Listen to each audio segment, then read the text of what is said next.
entrepreneurial program for people. So if you want to learn how to build a business, be self-sufficient, I'll be able to help you with that. I'm here. Yes. I'm trying to find out.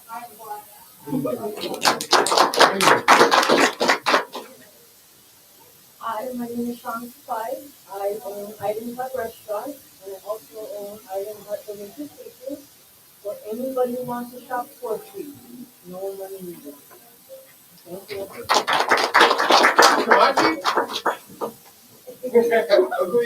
Yes. Good morning, everybody. How y'all doing? My name is Akuye Karen Vargas. I'm the founder of Living Life Leadership and Living Arts Cultural Heritage Project. Also work with our Kitsap County Black Student Union. And so I do life skills as well as we do leadership training with our national. And we are happy to serve you all as well. So welcome, and I hope you enjoy today. Applause. Miss Joe, we're doing like 30 to 60-second introduction really quick. Is this a live podcast? Yes. Oh, well, where's the camera? Camera is all over the place. One in front of you and behind you. And now 20 seconds have been used up. So what's left in 10 seconds is I'm Joe Walter. I live in Bremerton. I've been here for 25-ish years, and I'm active in my community. All right. So they have all introduced themselves to you. Now it's time for you to introduce yourself to them. Z, 3.7. Hello, my name is Zariah. I'm with the Youth STEM program for Goodwill, and I am currently going into my senior year at Bremerton High School. All right. Hello, my name is Trenton Romack. I am part of the Goodwill Youth STEM program, same as everyone else here, and we're all going into our senior year of class. Aren't we all? Hello, I'm Leah Charles. I'm also in the STEM youth program and also in Living Life Leadership program with Miss Karen Vargas. We're learning how to do job training and stuff. Hello, my name is Cole Jennings. I'm with the Goodwill Youth STEM program. I am a senior graduating 2023, and I'm in this program to help me learn more about jobs and how they can help change my life. All right. Hi, I'm Clary Swaylast. I'm part of the Goodwill Youth STEM program, and I'm from Bremerton High School. Hi, my name is Malay Ellington. I'm with the Goodwill Youth STEM program. I'm a current senior at Olympic High School. All right. Hello, my name is Juana Esteban, and I'm with the Youth STEM program, and I'm a student at Bremerton High School. Woo! Hello, my name is Basilio. I'm with the Goodwill System program, and I'm junior in high school. All right, all right. There's a man hiding in here. We're in his house. I'm working. Yeah, that's all right. Come on out here, Rev. Who are you? Hello, everybody. I'm Reverend Ellington, the pastor here at New Horizon Ministries. Been pastor here. Thank you. This is my daughter, Malay, one of my brain banks. Welcome, everybody. Enjoy yourselves. If you need anything or want anything, make yourself at home. I'm pretty easygoing, so yeah. And I think keep that's going. It. Yeah. Yeah. What, I got something else? Oh no, it's up to you. I'm trying to stop you. Go ahead, okay. Yeah, I think that's it. I'm in here working. I will be out here and kind of join in the conversations and meet everybody one-on-one and kind of have some conversation. Glad to have these young folks in here. Really happy to see the stuff that they're doing. I'm proud of you guys. I get updates from my daughter all the time, and I think you guys rock. So yeah, that's a really good thing. Well, thank you, sir. I appreciate that. Oh, applause, applause. How are you? We come on in and introduce yourself. These are the Goodwill STEM Youth Academy kids and various other folks here in the community.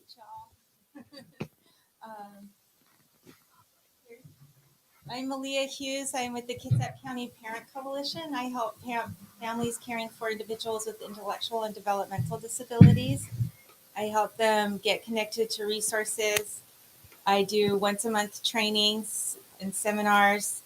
And I also advocate for those that are running into barriers like at every level. So say you're having a hard time at school, I'll get you hooked up with the advocates that that can get you an IEP or what have you.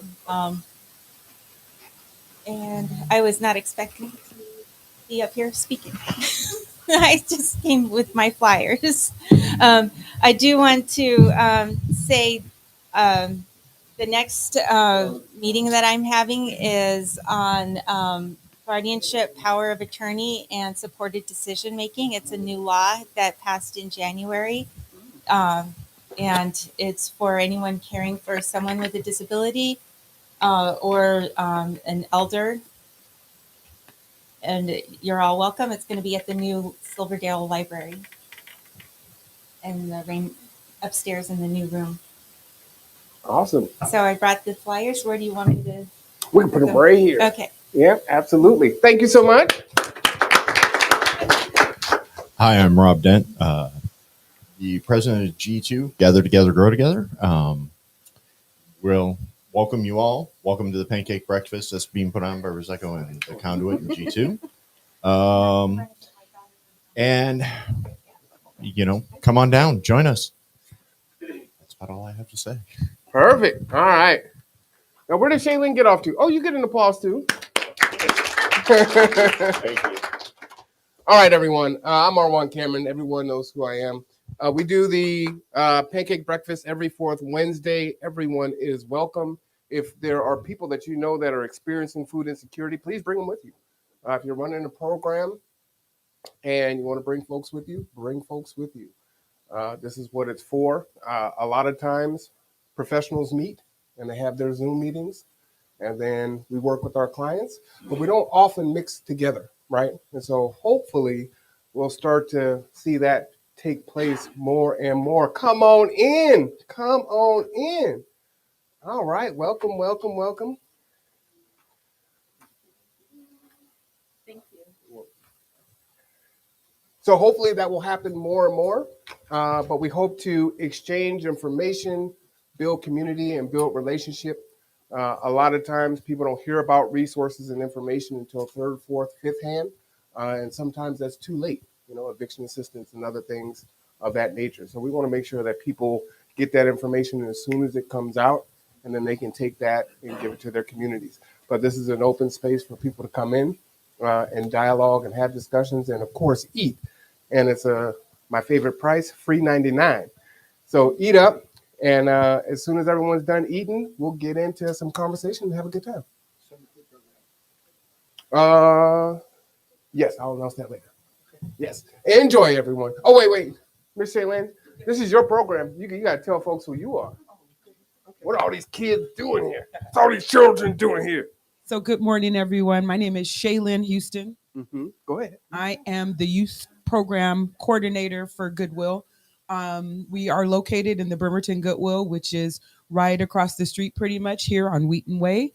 We currently have 9 amazing students who are embarking on planning their next steps. Hey, how you doing? So currently for this summer, they are intensively training and they're investing in themselves, their families, and their communities. And like I said, really planning for their next steps.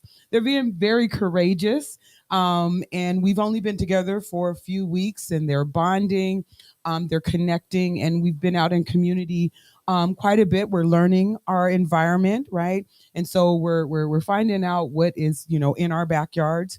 There's some places here and some things that have that some students have never been to, right? So imagine maybe some streets and some streams and, and just some places that you haven't been in Kitsap and maybe you need to explore, but it's kind of interesting, they've grown up here. And so we know that there's a lot of opportunity. So bringing more caring adults into the conversation and giving them access to you all is going to be what helps them navigate these next few years and continue to make great decisions and prepare to make our community even better, right? And so we will be doing social justice, civic engagement, leadership skills, life skills, jobs training. Some of them are going to be actually making the choices of which colleges to apply for coming up here really, really soon. So they're making some really big decisions, and we know it takes a whole village. And so there's an expectation that we're going to build their networks, but their networks are going to be very, very active. Right. And so as you engage with these young folks, just remember they may be your city council folks, right? They may be working at the health districts coming up here soon. They could be in the shipyard. We don't know where they're going to end up, right? But we want to plant as many seeds and make sure that they have access to all of us. And so that the plans that they have and that they're creating for their lives currently are amplified in a way that they feel completely supported. Right? They're going to make mistakes. They're going to do things, but we still support them. We remember when we were 17 and 18 and the opportunities that we had, right? Or the opportunities we didn't have. And we're going to make sure that the folks that come behind us, we carry them and we pull them along with us. And so that's my role and goal. And it's a great opportunity. I mean, I get fed by the students every single day. I tell them that I learn from them. Right. And so while they're learning, I'm learning too as well. And I'm just really, really appreciative. I hold a high standard of accountability and they're adjusting to that quite well. Right. And they know that they can hold me accountable. This is not a one-way street, and that they got me for life and I'm going to be harassing them for the rest of their life in the most loving way. And so we're going to have some fun today, and I look forward to the amazing conversations that we'll be able to have in the work that we're going to be starting. So thank you for your time. All right, folks, go ahead and enjoy your food. And like I said, we're gonna do something real nice today. We're gonna partner up an adult with a kid, and then we'll have our discussion. And yeah, that's what we'll do. So please eat. If you want seconds, get your seconds. Do your thing. You want to introduce yourself? Say my name. Hi, I'm Sophia Randall.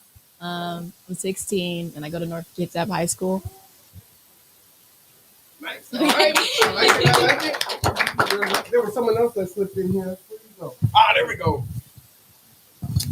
Hi, I'm Craig Randall, and I'm 19, and I'm going to be going to Olympic College. Nice. That's what I'm talking about. What you doing in college? I'm studying. Nice. I like it. I like it. All right, guys, enjoy. There's plenty of food. It's not going to run out, so eat as much as you want, and we'll get going at the top of the hour.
You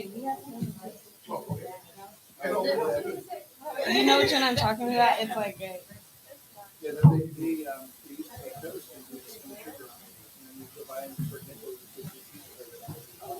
I'm going to knock you.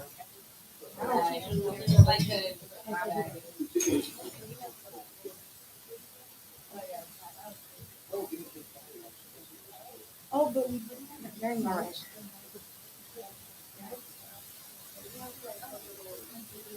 Yeah, we did that. Yeah, we got it. Yeah. Just everything healthy, like vending machines and sodas and stuff like that. Actually, they for a while when they first had them, made the time right before school, or way after school. Like you're not allowed to get. And they're trying to push more healthy, students, but will not give students water for free. You have to be able to. They are more of like $10. Very expensive. But they have in the street. They do, they do other schools. You're not allowed to get water for free without paying for it. Wow. They put like more camp on it. So you either have to buy it from the store. Or bring your own. Did you ever try and buy water on the ferry? You ever try and buy water on the ferry? $2 a bottle. I'm like, yeah, seriously? No. You buy a soda cheaper. Yeah. Besides, I always carry my water on boat.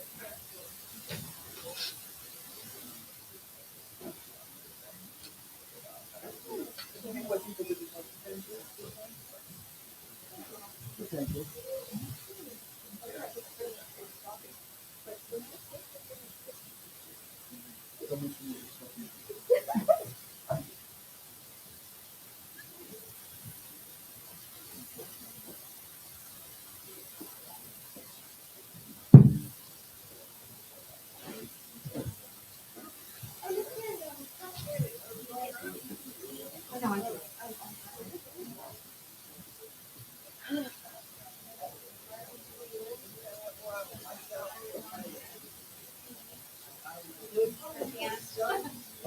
Like this. Like everyone is like, oh, red, and they were both doing it.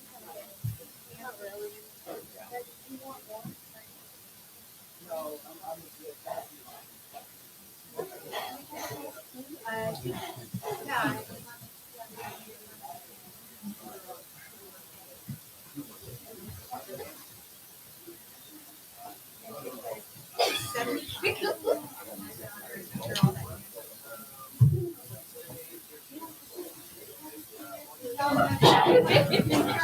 I know.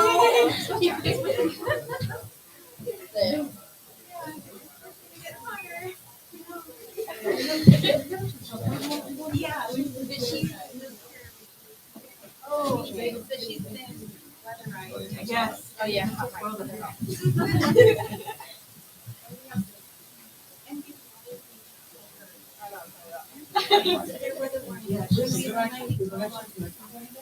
Yes. Wait, what's your name? Testing, testing.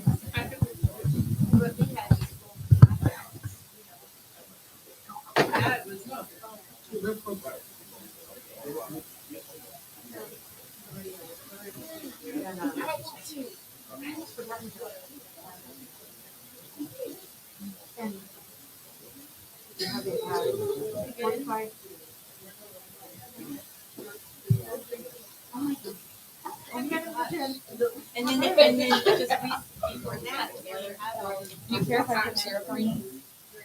And my friend up here.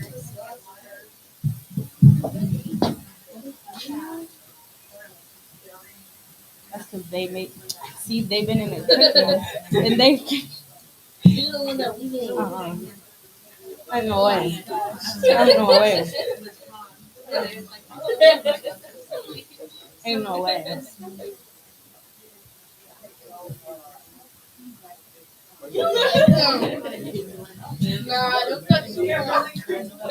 I'm blaming all three of you.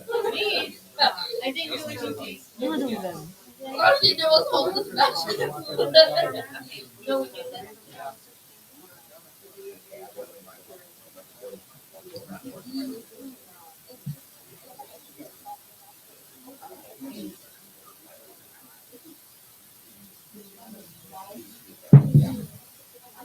But I don't my contact.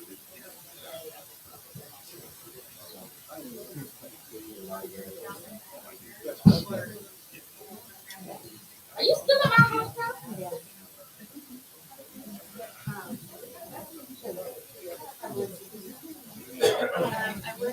I didn't drink this one.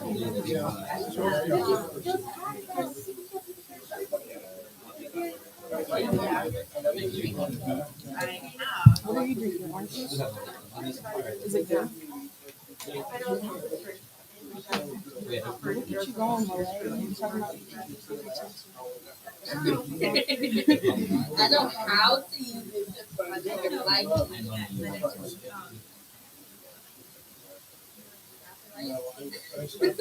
That was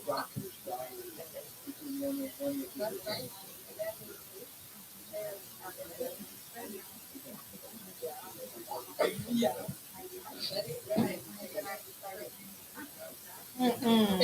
But I had it.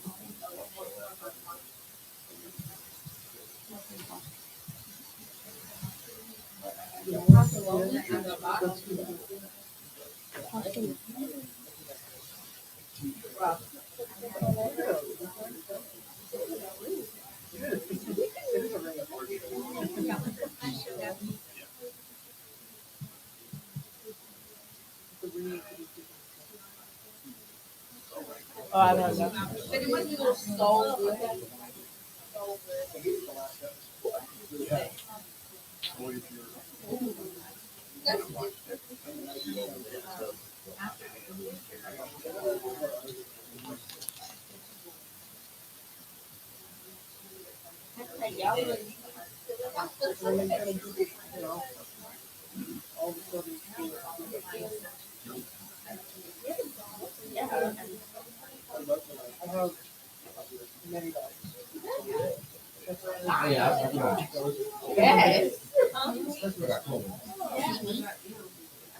What is that? Facebook?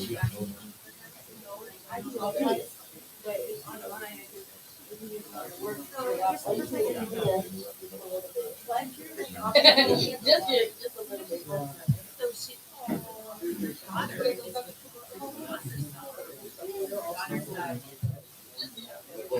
Hey, you can. I told you.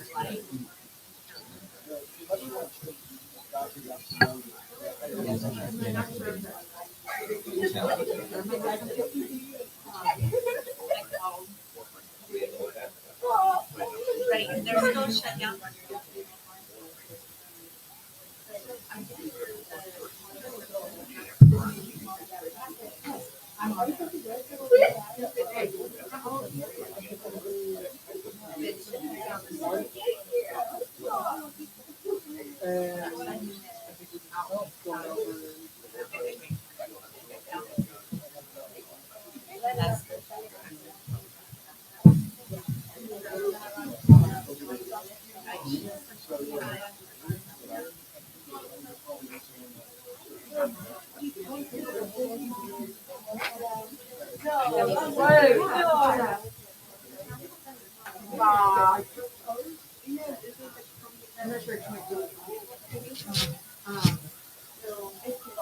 And she's a writer.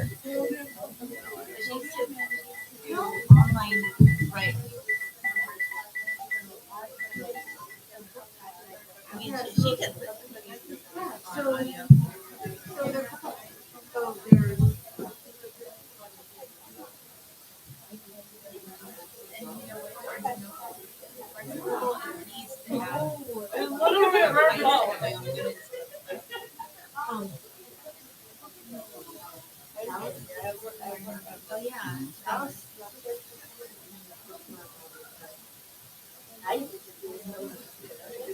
Oh, I'm Mark.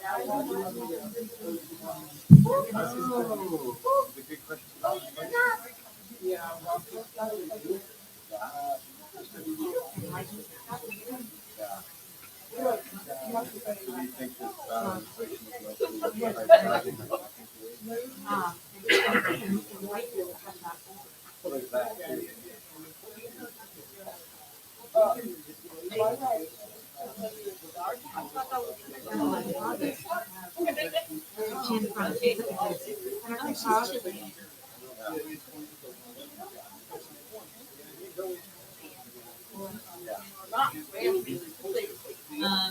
And then they have.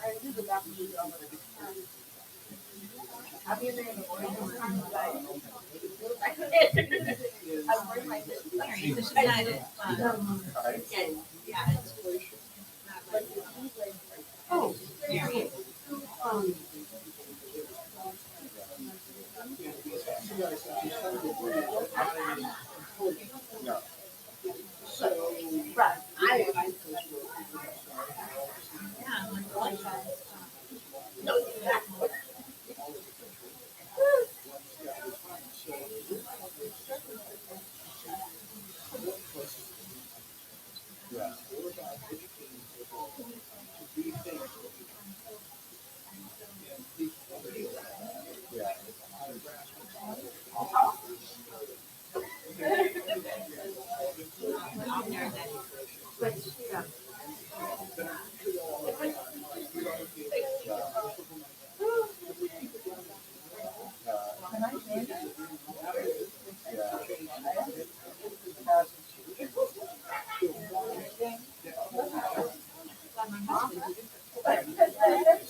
Yeah, come on here. Like I said.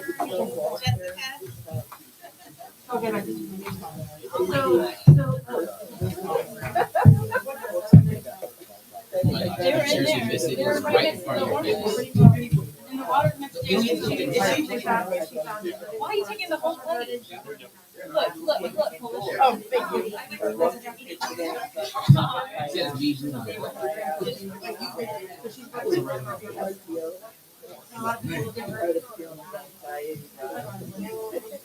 So after eating.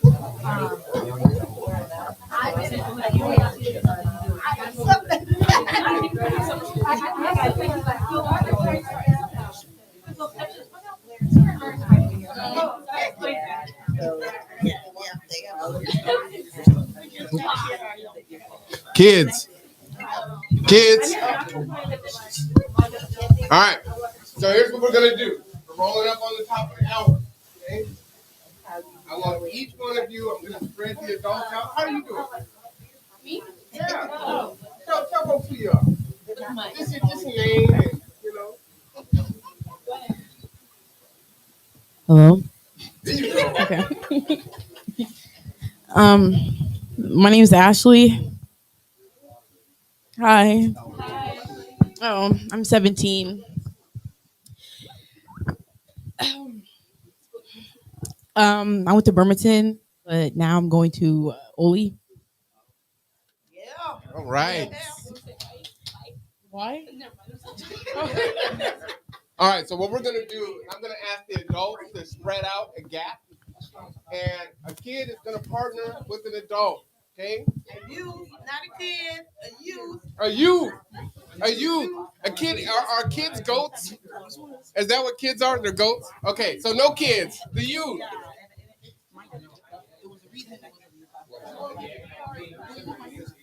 No, you don't even know what's happening. Okay. Yeah. All right, go ahead. Huh? All right, well, you better get Jessica. Jessica, someone is requesting you. All right, I can do it. Oh, multiple times I actually have my hair out. So just partner up. Maybe a few adults can come over here. We just need to spread it out. Mark, will you help facilitate making sure that a kid is with an adult?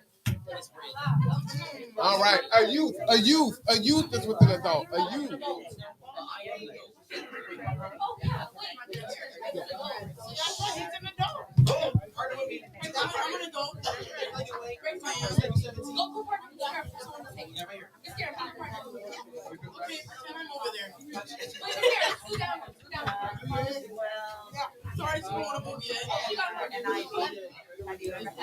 Rev, I need you, Rev.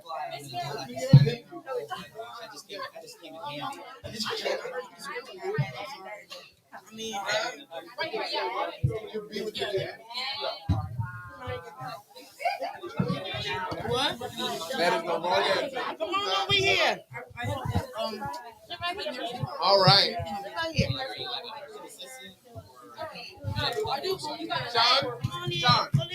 Sean, can you come over here?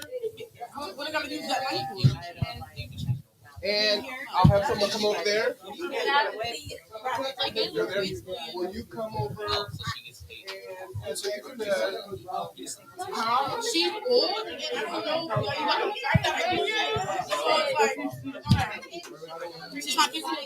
She's old too.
Okay, hold on. So here's what we're gonna do, right? Let me stop y'all for a quick second. So we only have a few minutes, right? Some folks have to leave. So, but I do want you to be exposed to as many of the adults here as possible. So what I would like you adults to do is just impart some of your wisdom. So what do you want the youth to know? What would benefit them going forward? We only have 2 minutes and then we switch. And go. She heard you, Sophia. She heard you. You don't want to know a little bit more about the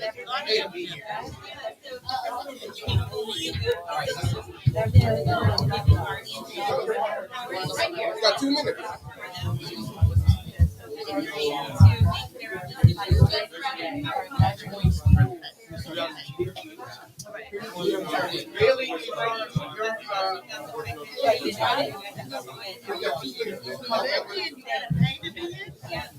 Really, why is that? I got no wisdom. I'm still a teen. Okay.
And always stay in contact and ask them because you might come across a problem.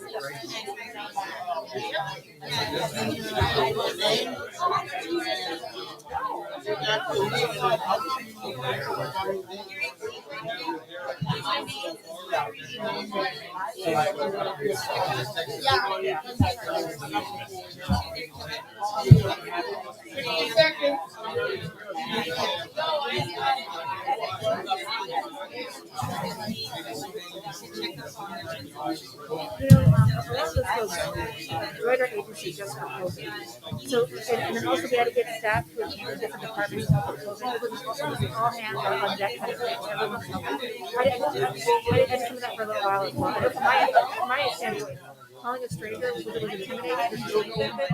People knew that even though we're required to do this.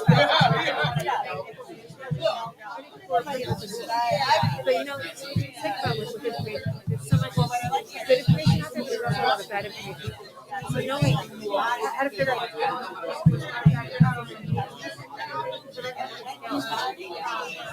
but also that customer service. As you can see, the conversation is rousing and riveting. They're often dealing with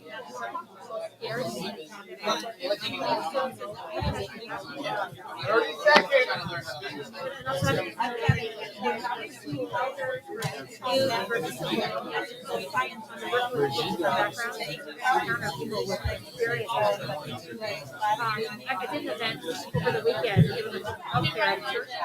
There was a person there who mental health issues, but treating him with respect, even though it made me a little uncomfortable because he said some really weird things. So I'm like, you know what? And try to help him out,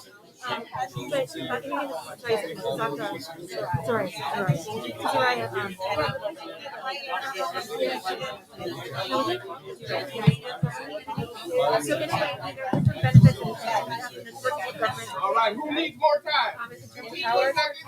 All right, keep going. 30 more seconds.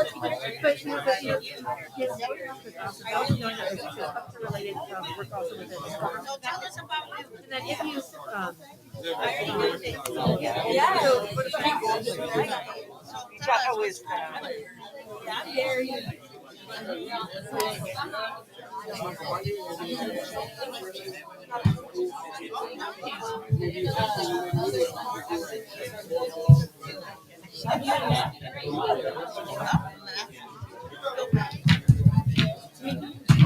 We're coming up on time.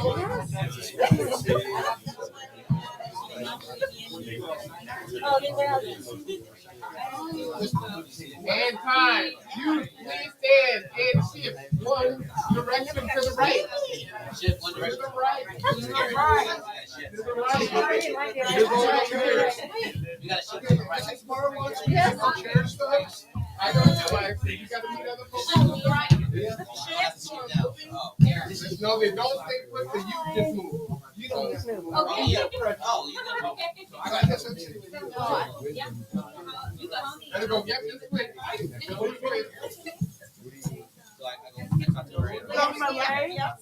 Malay, you're probably way over here. You're probably the end, and we're going to say me at the beginning, so you probably be over here.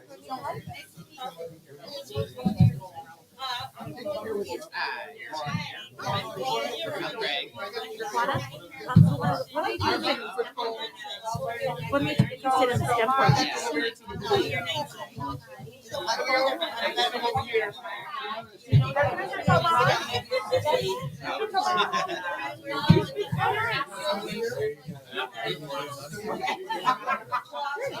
Hi,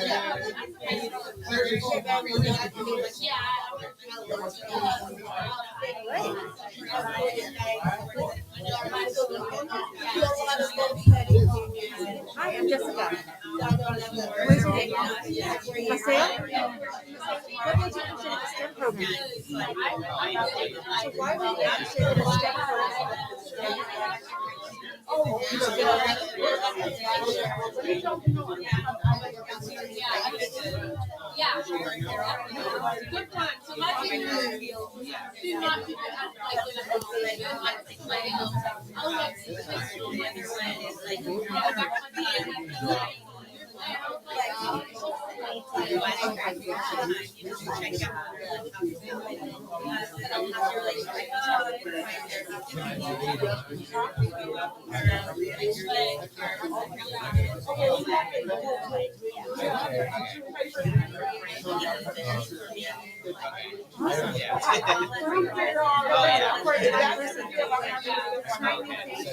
And to not be afraid. And the more things you try, the more new skills that you get. And you can get experience with different things. I told you, for example, there's a volunteer.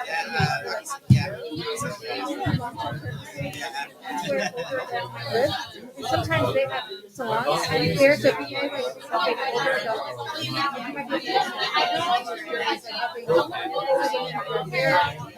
before you the biggest advice I can give is just trying to think. The fact that you are in the STEM program is great. I need an email about whether you know. After you're done with high school? Okay, yeah.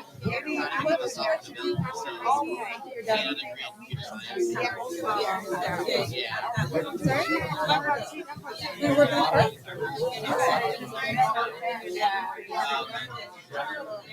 Have you volunteered at the park, or are you going to work at the park? Yeah. How many people want to right now? I'm sorry, it's so loud.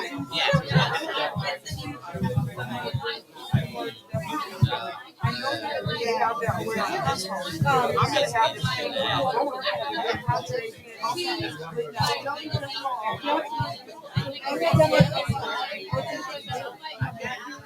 I want to be able to have I use it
Is that your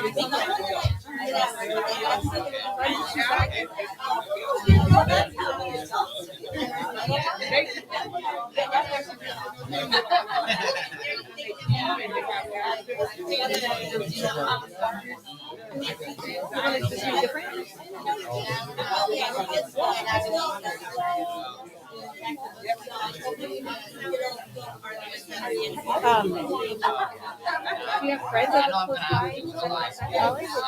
No. Oh, wow, so this is going to be big for you, huh? So I guess, for me, I lived in Japan for a year, and it was so new for me, and I was by myself. I think for me,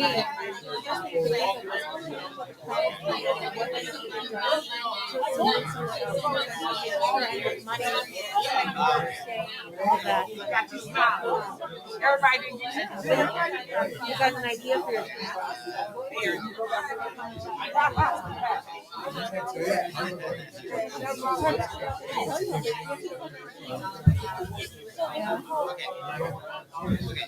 So what other plans do you have for summer? Are you doing a STEM program? Are you doing other things too?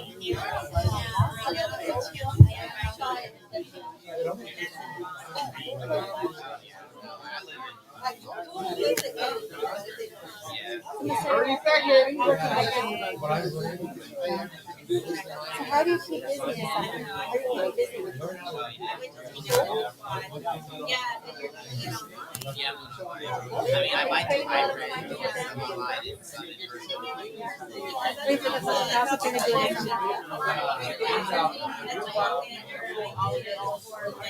How do you get the apron? Oh, awesome.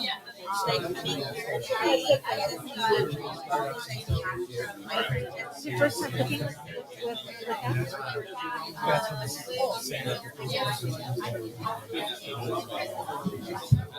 I know I definitely was gonna do person. Did you enjoy it? I gotta take care of All right, it's time to switch. Rotate to the right. I know it's a great conversation. We just keep going straight on down, Soraya. Here we go. With me, Sana. Oh, you head up. Would you put your information down for anyone that wants to contact? So I will ask the adults to leave. Please make sure you write down your contact information. Where they put it at, Marwan? Where?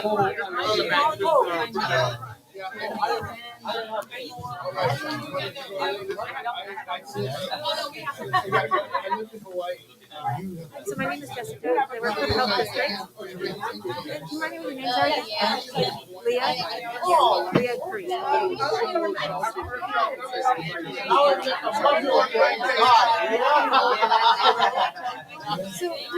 I don't know if I try new things. You don't have to know what you like. So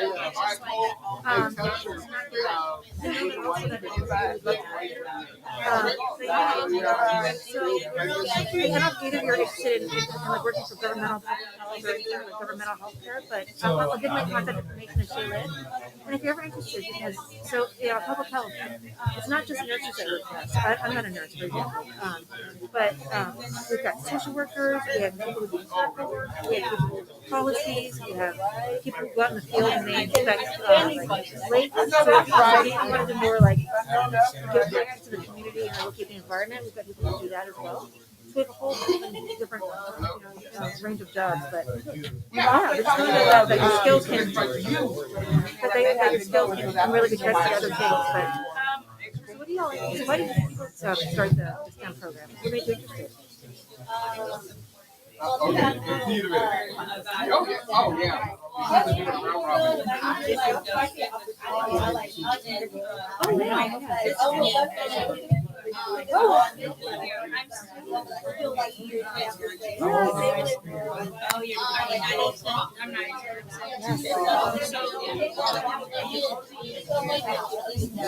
Oh my goodness, that's awesome. Yes, we're fans of Demon Slayer. Yeah.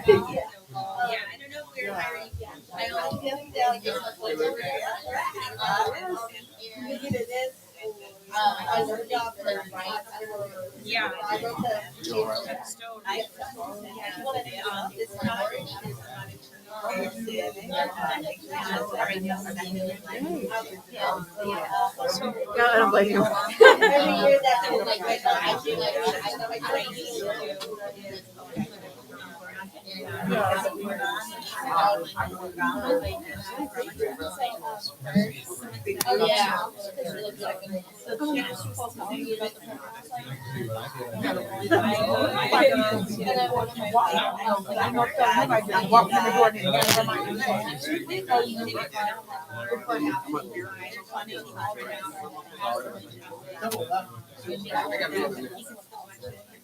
So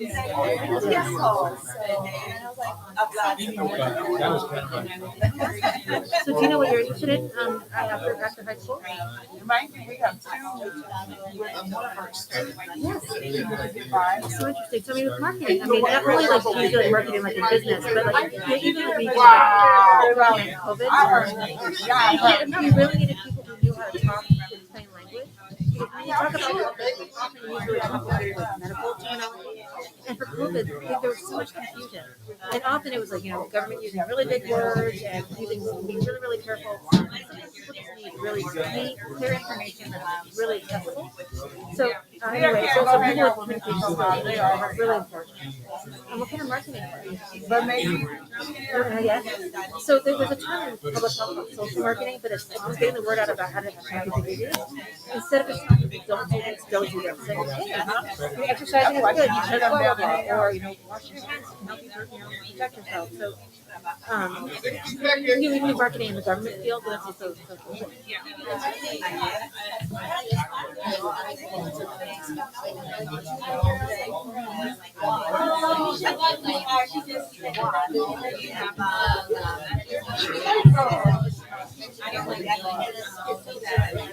Do you think you could volunteer at a marketing firm or something to get some experience that?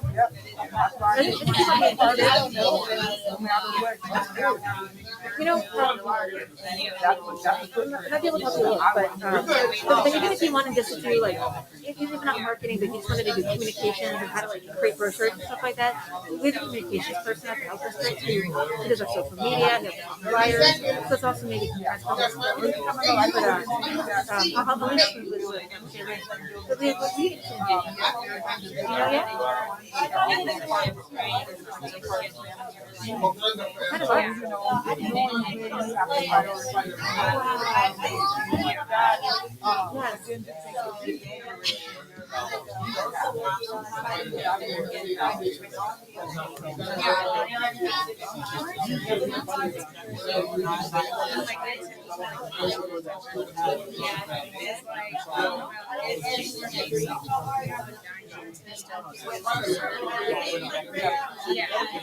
we can do.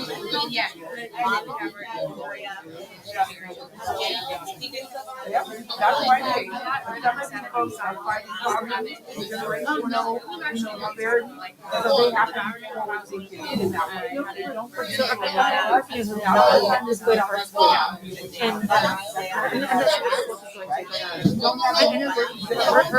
of summer job is teaching art, so I know that she really enjoys it. And I think for her, when she was in high school, she did things like she worked at Dancing Breath, also, where like pottery painting artist. Yeah, so I know she worked there for a little bit. I think she did other stuff. Have you thought about like graphic design, like for marketing, but how to do art for marketing? Yeah. All right, guys, I know it. We have a gentleman. Well, there's a gentleman that makes t-shirts. Okay, so in terms of art, that's what I'm from art, right?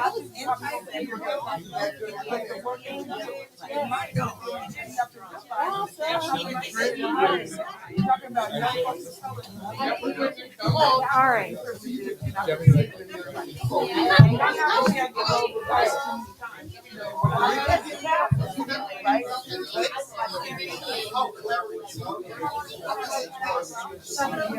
But what I'm not going to do is go out and try whatever you want to do. Sometimes the fashion or something like that you learn.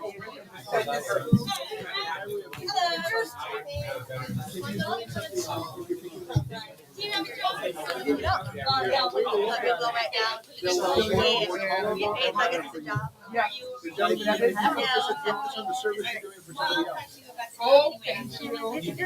Yeah. What kind of work there is public health? I met somebody else, but I'm not calling you. I want No, but the West South STEM network. No, the one that's based at they reached out to us to see if we could host something in the fall. Oh, no. We went before then. You have time Yes. to do it. Yeah, so let me know. I'm not happy to talk. And I'd like to see, if you want, like, her daughter told me that she had a really good experience with public health. Just to make it, she made me willing to talk to everybody as well. She was like so many crazy things, and she was there for allows them to come and ask her real questions. Yes. And she's trying to tell the truth and give them feedback and just educate. Yes. So to the point where they feel a lot better. Yes. Even though the craziness is still there. I don't think she realized. I believe she does realize what she's doing, but when she's different, she's so I should tell her she would love that. She's so much better. But if you're interested in having someone like her come talk, I'm happy to come talk as well. We need all the yes. We need all the parents and from a beautiful place like this. Can it be after summer? He has a summer job, but he wants to go in. So we definitely want to, he does not like yeah, so what's going to be looking for more long-term things? Because then you never know when they'll call. Yeah, he's getting fixed into job. It's about making connections and building a network. For both either art or marketing. Yes.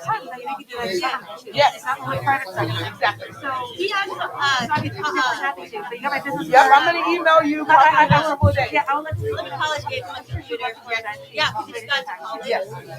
I don't know. Thank you so much for being here and being available. No, I don't. I do. It's really cute. I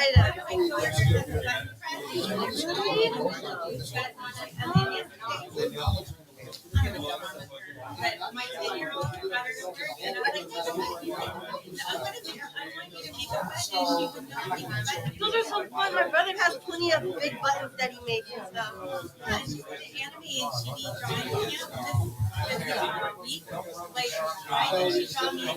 I know it's so easy. It's like if you draw, it's as easy as personal. Yeah, I'm gonna have to make my own anime.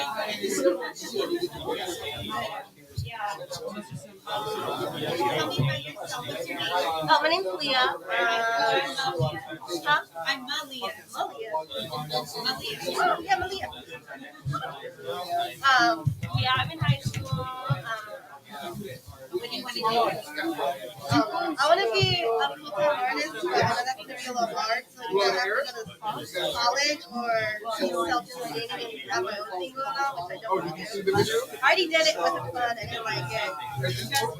I get stressed out because I like it. Yeah, that was really stressful.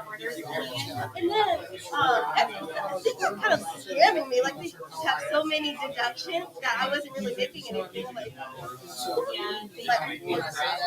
So I was trying to figure out what to switch to while COVID hit. So I was trying to figure out, I knew there was another thing that I wanted to switch to, but until I figured that stuff out. Because I have a bunch of I have so much stuff. Well,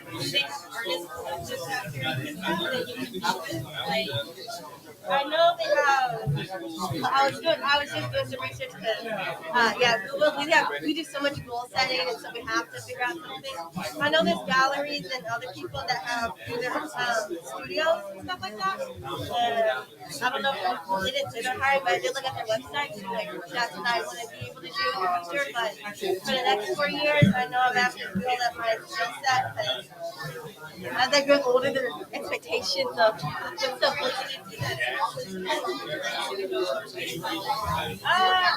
I want to go to Olympia College, but my mom goes to Olympia College, but it was so pretty and it doesn't look much nicer. But I do know some art programs at Olympia College. Yeah. I do like them.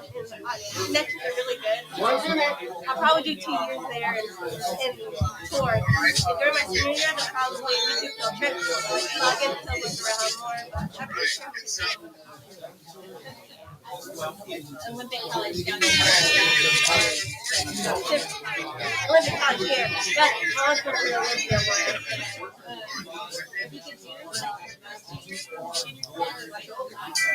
that's what we're going to be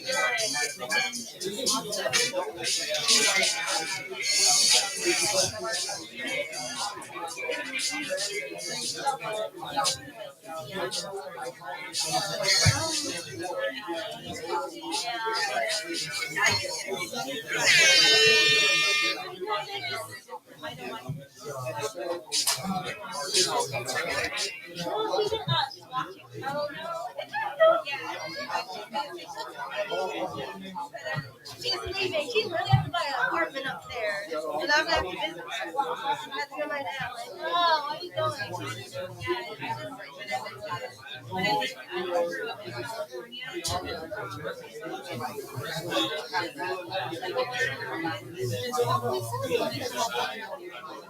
I just want to see someone every day. I can see it like, I just oh, okay. My mom said, I wanted to. She said, no, I'm going to come out and ask.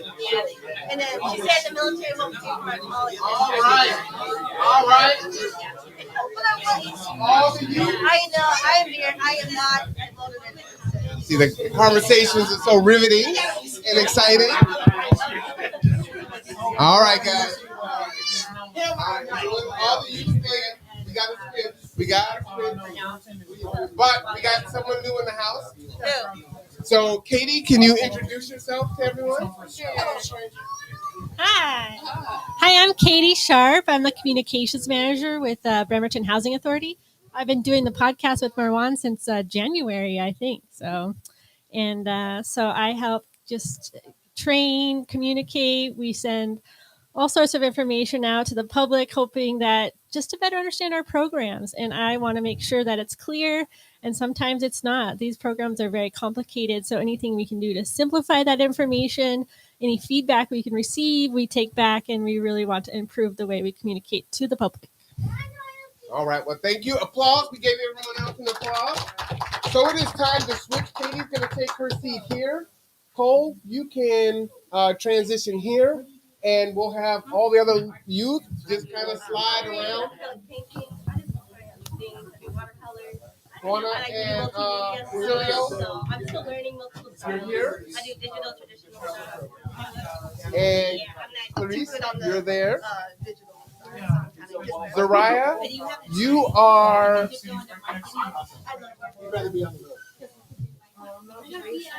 Hello, Shannon. Hey, see you since you're like Whoops, Clarice, I lied. Clarice, you got to come over here. Goodbye. Right here. You two are going there. Perfect. Come on in. Come on in. Do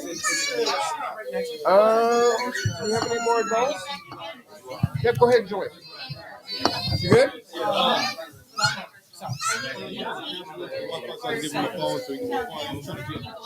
Yes.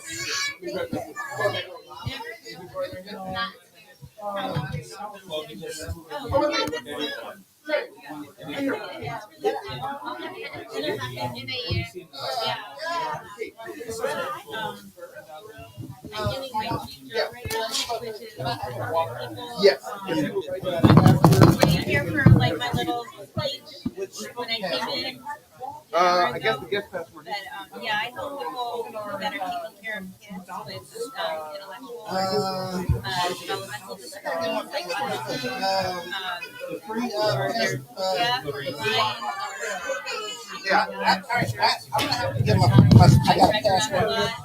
Okay, so that's my first bit of wisdom. Get a password. Hold on, seriously.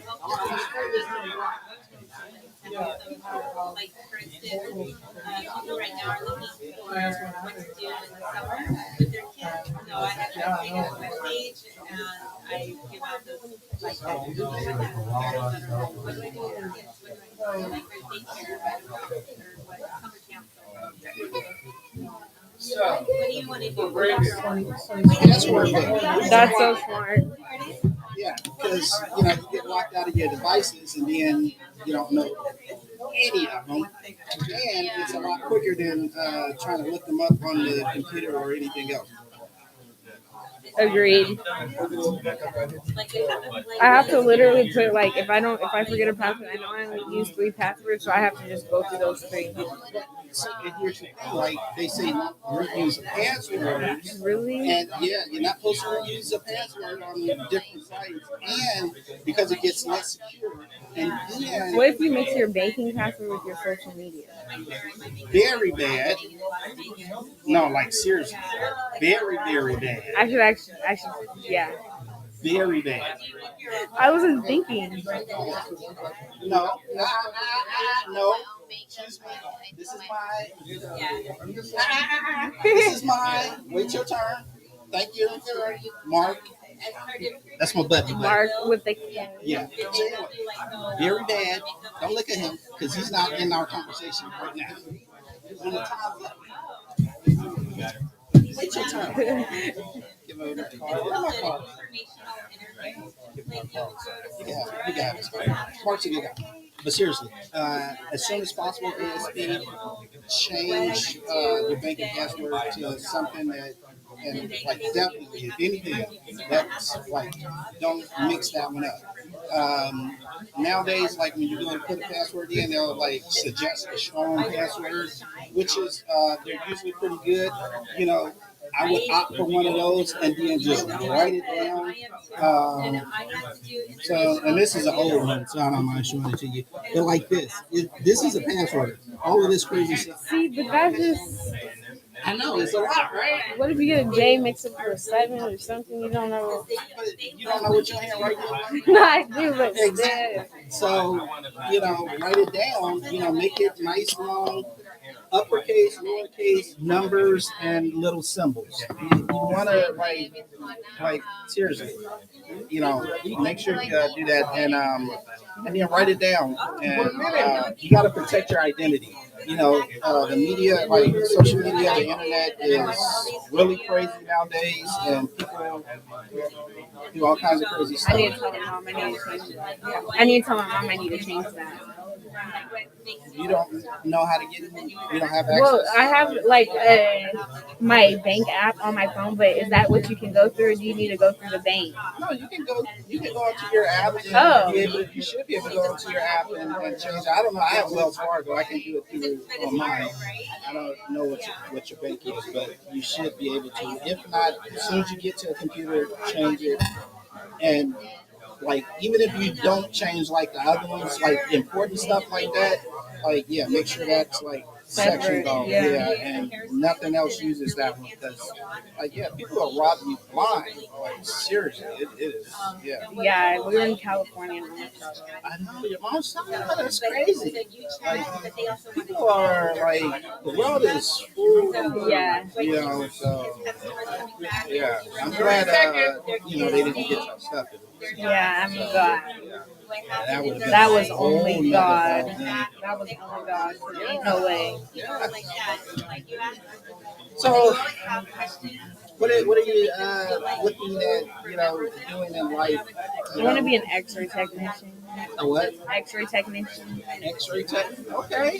So like, but I don't like blood and all that stuff. Like, I just want to like see the babies. Or I went to the cardiologist once after I had COVID because I was like having breathing problems, but it was actually my lungs, not my heart. But I just fell in love with all of, like the computers. Like I was just like, wow, that's cool. So yeah. I think that's a pretty good, you know, field to get into. But let me tell you something. Never any shortage of people needing help. You know, find a job anywhere, everywhere. Yes, exactly. Yeah. So, is that like before you got, you know, the COVID and got introduced to that? What was your career? What did I want to do? I don't even know. I don't know. I don't know. Oh no, sociology. and I'm still interested in sociology because I'm so fascinated by how the mind works and why people do the things they do or say the things they say. All right. I would also mind for sociology if I ever went to. All right, everyone. Let me get the attention again. We got a new person in here. Christina, come and tell the youth who you are. Yeah. All right, guys. We're done with this round. We got someone new. Rev, you were supposed to be a role model. I am being a role model. Go ahead. Hello, everyone. I don't mean to interrupt. I'm Christina Rourke. Nice to be with you today. Thank you very much. Christina, I was in the middle of a conversation. No, but the conversation is done. They rotate. I'm messing with You Christina. just being bad. Christina, I'm messing with you. You know that, right? She's good people. It's a lot of Okay. Go ahead. All right. Christina, would you like to talk to one of the youth? Yeah. Observe? Yes, yes. If, you want food? Get an X-ray, There's don't food over there. my pancake bones. Crooked or whatever. Where am I going? Have you talked to Tom? No. All right. Who are these? Who have you spoke to over here? Who have you spoke to over here? You haven't talked to him?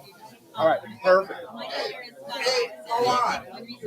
Mark is kind of feeling some way he's not getting many kids. Well, you know what, Mark? How about you come? Have you talked to Mark? Okay, Mark, come down here and sit by my computer. No, we need to spread it out. By the door. There we go. Perfect. Hey, so you need an internet password? Is that what you said? Yeah. To get on the internet? Okay. So his child, 4-year-old, get on there. Yeah, so the Wi-Fi is working. It's just, and they keep that right there on top of the refrigerator. Wi-Fi. Yeah, it's here.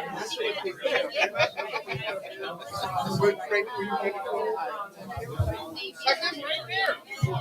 Yeah.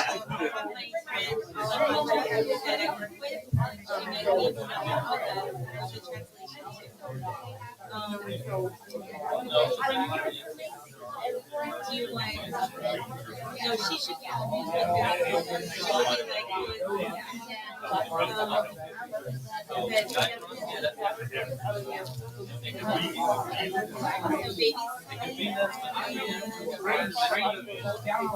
She does not have to stay where are they?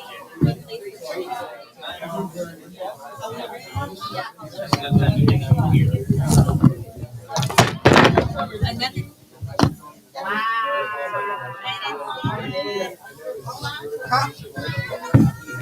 Good job. Then you're I would there. just put it down. This is loose. I don't know. You can just set it sideways. It's not doing anything right now. Just set it down. Is this your water, Dad? Yes. Can I have some? Another thing is that, like, it is called play therapy, and it might look like play to your mom, but it might actually be. So, part of how's the it going therapy. today? So, Going. I understand that, that it might not. I talked to Sean, I think, who's a lawyer. He's telling me about like the best way to go. I want to become a lawyer. And sorry, in the brain. Hold on. Excuse me. Well, I didn't know who to switch with, and everybody already had a partner. Come with me. Oh, so slick. I literally just got up. You cannot talk to your dad again. I keep telling her that ain't fair, but you know. Early learning, and they will, since he's already agreed, they will get him with a speech therapist, maybe when he's 4. Okay, now the speech therapist, occupational therapist to help with his hair, the speech therapist also his finger. He's too young. He doesn't know how to read yet. But yeah, I'll be right.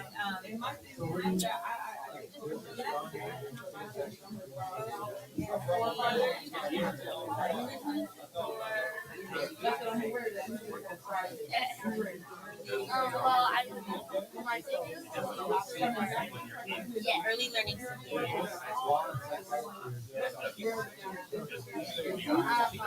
I've always had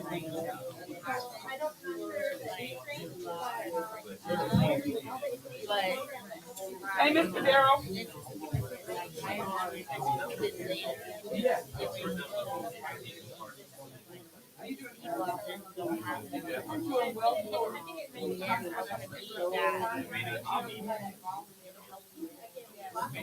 My boss speaks Spanish, so he will be excited and thrilled if I can't find someone to do the Spanish translation. I bet he would do it.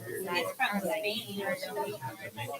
He's Spanish and Mexican. He born in Mexico and then no, born in Spain and then he grew up in Mexico and then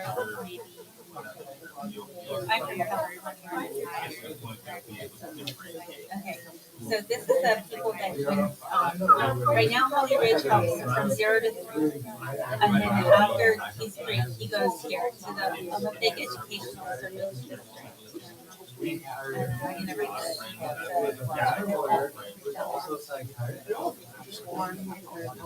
Oh, I'm glad that I asked you if you had a question.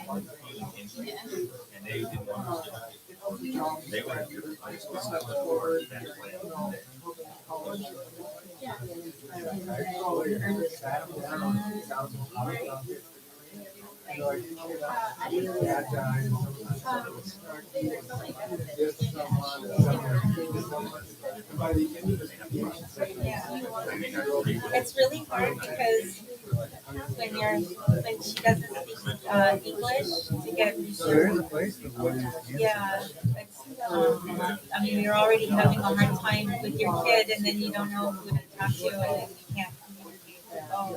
So you're just playing with them. You're not teaching them how to speak. Went to the house once and I don't know what happened. Or was it?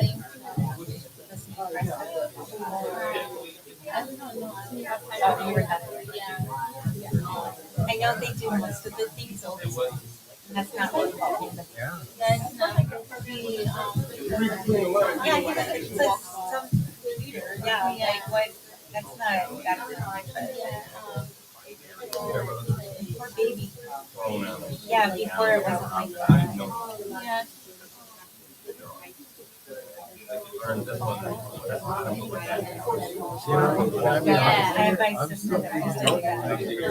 Hey, what's up, bro? Oh no, man. That's But you can't talk to this man. You gotta move. You gotta talk to you. I got a letter. I was okay. That's fine. I was writing a letter. Talk to him. You want to talk to him? I'm only here to talk. Oh, you only here to talk to him? Oh, I am honored. How you been, bro? Okay. All right. What you gonna create opportunity, change the narrative. For now, Stay free. Brandon is in the rotation talking to you. Not literally, but figuratively too. Yeah. I got so I know you do the lawn maintenance and anyway, my son, 24, looking for little part-time work. Okay. You think you can help during the day? Yeah. Okay. You got a Robert license? No. So Michael Jr. Is 24. He's been epileptic since he was 15 months. So he's not like he needs a little extra, motivation on things. Let me. What's today? Wednesday, Thursday? Wednesday. Yeah. Let me figure out something. We can try to bring him in like a couple of days a week or something. Yeah. Get him moving around. That's around some different type of. Because let's do what we doing more than just giving a person a couple of dollars to work. Providing yeah. I know your background. That's why I think because he's a bit of a knucklehead and you need to, at that age, he's not really listening to me doing like what he needs to. He's starting to kind of turn away from the streets and stuff, but it's just like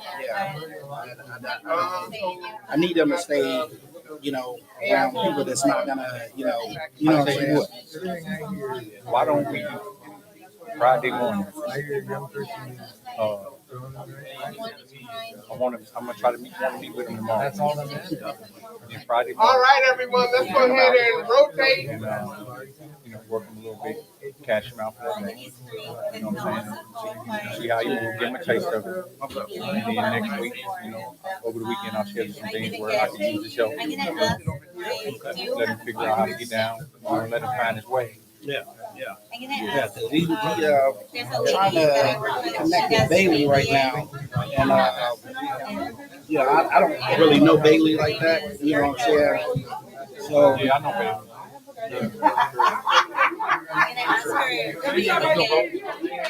What's up, man? Name? Cole. Do they only have to go through county bridge? Because maybe they decide not to go through The second, my third second person on the scene got hard. So I'm supposed to give it out my card.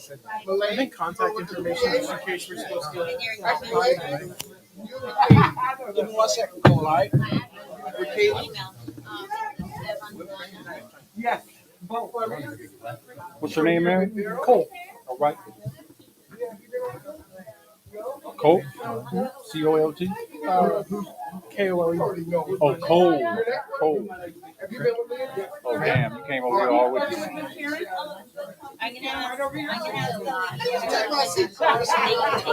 You did, though. You see me sitting there earlier. So, we're supposed to be giving him words of wisdom or words of advice, right? Yeah. Okay, so. We're going to double team. Yeah. How old are you? 17. What do you do? What do I do?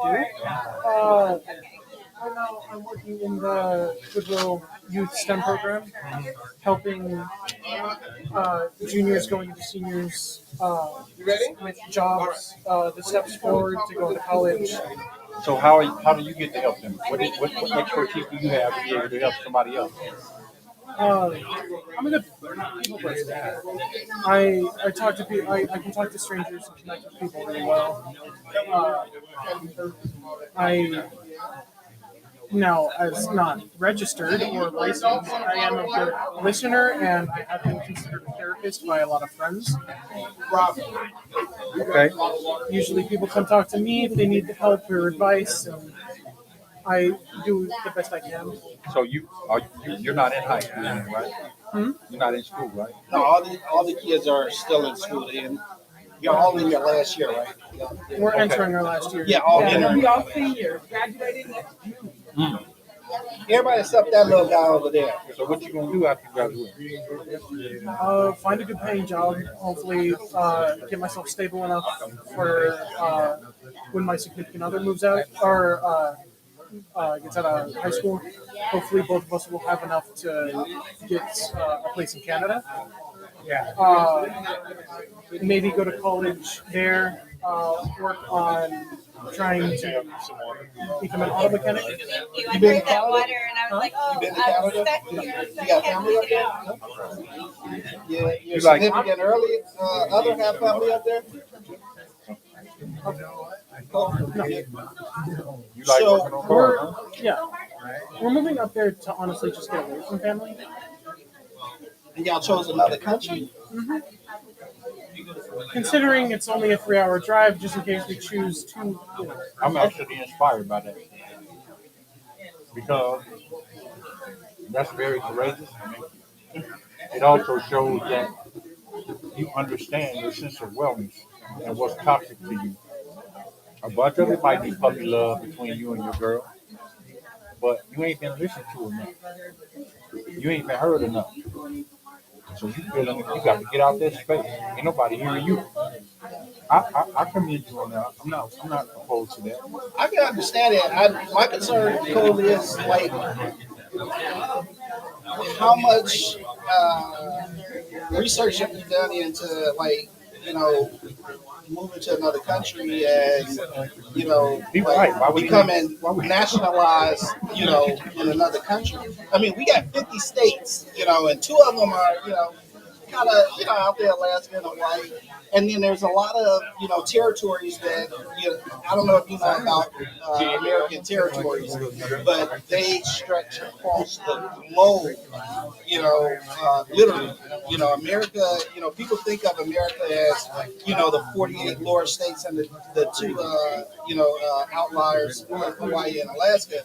But when you get to adding in the square mileage of the territories that America owns, like we stretch across the globe, literally. And so, how much have you, invested in, looking into what that entails? I have mainly been doing it because I feel like America is falling apart slowly, especially with today's happenings. I just feel as if it would be more convenient to move somewhere that has, well, honestly, just more stability than America. Do you engage in international politics? You think he's wrong? Yeah. Let me ask you a question. You were in the military, right? No. 1 minute. Why do you think he's wrong? No. I'm well about the stability. Yeah, the stability. Just because one, the partnership that Canada and America shares, the partnership that Canada shares with a lot of other so-called allies of America, just the whole, international political scene right now. Canada just has their foot just as deep in the mud as America does. I don't know. I just think that a lot of times we got to get outside of our comfort zone. Oh yeah. And he's getting way outside. Look, he done thought far enough into this, which is important. It ain't like he's taking his girl up. What I would say, auto mechanic is a good field, a good paying field. I would say start getting into that now, not wait till you get to Canada. The rest of it, I'm actually impressed. I've already started trying to, well, I already have, as I said, prior experience working on my own cars. Look, my brother played around with cars. So let me say this. So here's the thing, right? I'm with him. I get your whole thing, because I'm not originally from Washington. I'm a transplant up here too, and it's like getting out of a toxic situation, right? However, being young, you have to do your research. Moving to another country is very expensive. Becoming nationalized in another country is very expensive. It's gonna take some seed money, to do that, and it's gonna take some serious research and looking into it. Canada is very similar to America, but they have very different laws and different processes as far as how things operate in that country. And what I'm saying, I'm not discouraging you from it. What I'm trying to do is encourage you to really look deep into what it is you're what you have your mindset on, right? Because with me, I got 4 kids, and I'm behind them no matter what it is. As long as it's positive and they're not trying to do something harmful or stupid, I'm 100% behind them. Yeah, let's do it. I'm their biggest cheerleader. My only thing is let's be serious about it and really put the work into it. And it's gonna take work and effort and doing what you want to do. It's doable. It's possible. What I'm saying is you got a whole year right now ahead of you before you get to high school. Put that into doing your homework and seeing what that process looks like as far as like really going to another country. And before you know, just like say like, yeah, you know, for sure, 100% this is where I'm gonna go and visit first, you know what I'm saying, and look and see like, you know, what the culture is like and what the, you know, atmosphere is like and, you know, what the different, you know, environments are like. Because like one half of Canada is nothing but French speaking. You speak French? Yeah. So you know, like there's a lot of French speaking Canadians that may even know English but won't speak it just because like they want you to be able to speak French first. So like do your homework on that. Be serious about it. Like if that's really your goal, be serious about it and like really put the work into it because it's a big deal. It's a serious thing. You know what I'm saying? And whatever it is that you do in life, you know, my encouragement is I want you to be successful in it. And so everything that you do in life, like put that energy behind it to say like, I'm gonna really see what this entails. What does it require for me to be successful? You know, because doing things, anybody can do anything, right? But to be successful in it, what does it require? What does it take for me to be successful? And that's what my encouragement is. You know, I want you to be successful in your dreams and your aspirations. You know. So, like, yeah, you know what I'm saying? Like, that makes sense to you? Yeah. Okay. I don't want you to feel discouraged because I'm really not trying to discourage. I just want you to, you know, like, if that's what you're headed for, I want you to, you know, be good. You know what I'm saying? So, I hope that little bit of wisdom helps, you know. But, so, Canada, being a mechanic, what else you kind of got interested in? Backup, just in case, you know, a lot of mechanics just work out. Music, that's definitely one. Okay, what kind of music you play? I play bass guitar. Okay, I like. I've always wanted to learn the bass, you know, a little. Yeah. How'd you learn bass? I'm still currently learning. Where do you play it? Where do you play it? My home. Yeah, just, I'm at home, self-teaching. Eventually, I will have enough money from this, you know, program in order to, you know, build up what I need to actually make that dream possible. The bass guitar? No, just music in general. Because bass guitar is one, but you also have to know how to, you know, play regular guitar, you know, vocals, stuff like that. You have where'd you got a guitar? And so how are your skills right now? Basic. Because, you know, bass isn't really chords or, you know, like multiple strings at once. It's mainly one string, 2 strings maybe. But it's simple, easy to learn, hard to master. How long have you been teaching yourself? Months now. I would take it. I love that, right?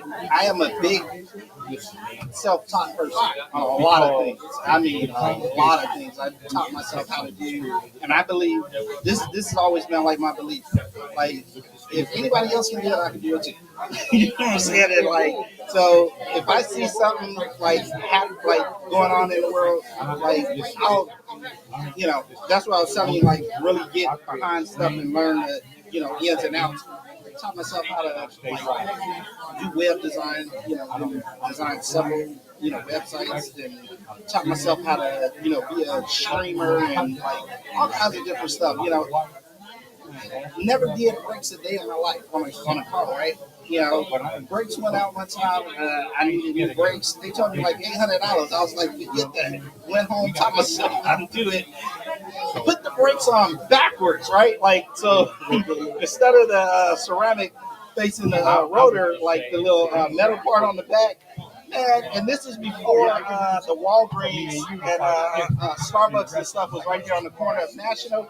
Man, coming down that hill, the brakes would not stop. It was a little like turnout right there, and I'm just like flying down this hill, like praying, like, oh my God, I'm gonna crash. And lucky it was like this little turnout, and I turned out into there. But I went home and you know, took it all apart again, of course, and figured out what I did wrong. And but I taught myself how to do brakes, and man, been doing brakes for a long time now, and haven't had to pay the hundreds and hundreds of dollars that you like to charge. So I love that, that you're like, yeah, I'm teaching myself. Like that's a big skill, and just like that's huge, dude. Like a lot of people just are scared or either feel like they can't do something because you know what I'm saying. Like, yeah, I love that. That is awesome.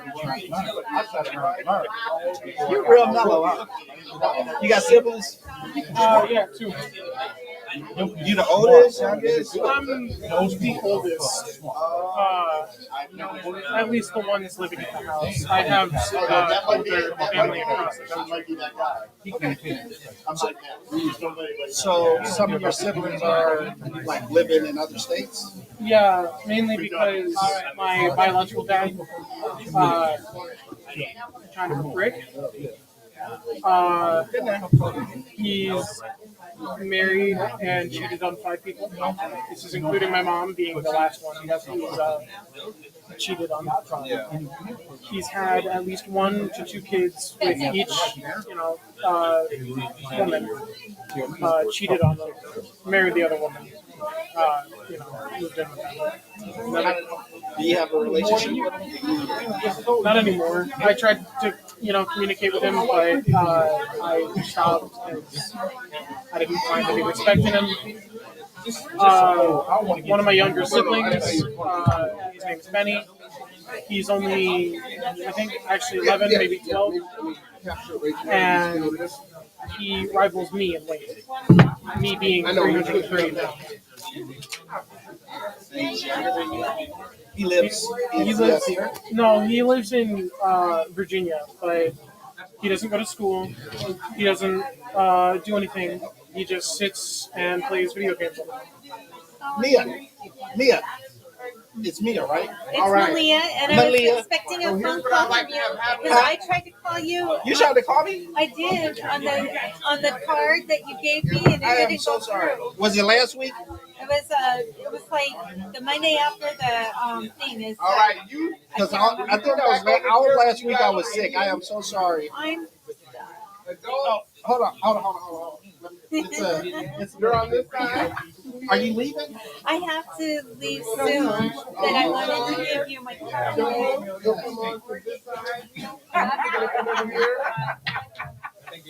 Leah? Basilio?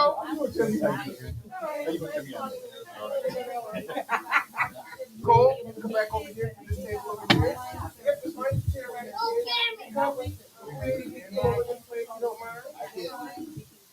All right. I would definitely grab the mic. this on my calendar. Grab the mic so we can capture this. For next month. Yep, anywhere over there. Over there. Here. You want a magnet business card or a regular business card? Come on in there. Or this is all my information right there. Okay. But this one is like it has my website on there. Which one? This one. See that? It's at countyparentcoalition.org. That's a good website because I worked really hard on it. So this one, you're going to be on this Zoom? Yeah.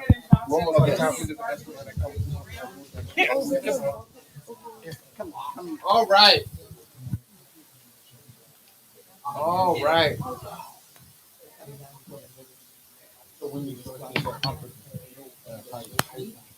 All right, so how was the conversation? Good. Well, Great. let's get past one word answers. How was the conversation? Very informational. Very informational. What was the takeaway? The takeaway. He's got a mic right here. What were some takeaways? Some good takeaways were use all your contacts. Just keep pushing forward in life. Don't stop. Really plan what you want to do and really, set your foot in some interests and really, really hold on to it and try to work on it. Malay, what did you take from this conversation today? Use the mic. We're trying to capture this. It was really insightful. A lot of people had a lot of good wisdom, and it was like everybody had something different to say. It kind of like connected, but like somebody had thing, a different thing to tell us. Um, yeah. Move your chairs over that way, Malay. Over here, that way, adults can see you. All right, Clarice, go ahead and take the mic. What was your takeaway from this experience? People gave really good information on things. Like they all had something different to say. One gave me like a prompt for marketing, and that was like really interesting because she was like, "What is different ways you could do this?" So that was nice. Basilio, what did you take away from this experience?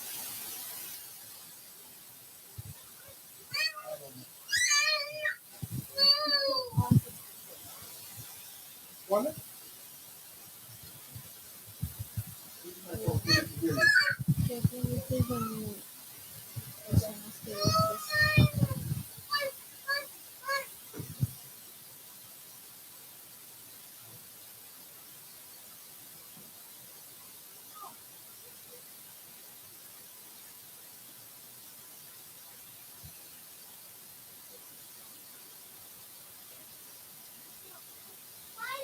Is the mic closer?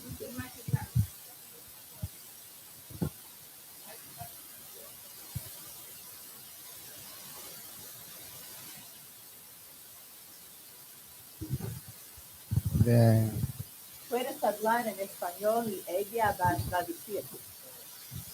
Thank you. Lo que aprendí con ustedes en este momento, con cada uno de ustedes, practicamos un rato y ustedes compartieron a qué se dedican y cada uno de ustedes tienen diferentes conversaciones con cada uno de nosotros. Lo que yo aprendí. He was saying that every one of you have um, different types of jobs and different advice that you guys were given. Continuar. What I've learned from everyone is different advices and different encouragements, like encouraging us to do something and not give up. I like that. All right.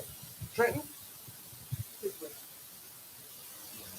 What did you take away from this? Be willing to change what you want to really do.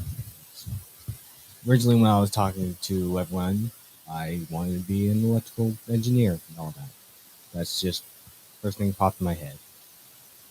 I really want to do something in art, so I started talking about that. So then it got into what I really wanted to be doing, like I said, being artwork and like activist art. Uh, art. I really want to do art.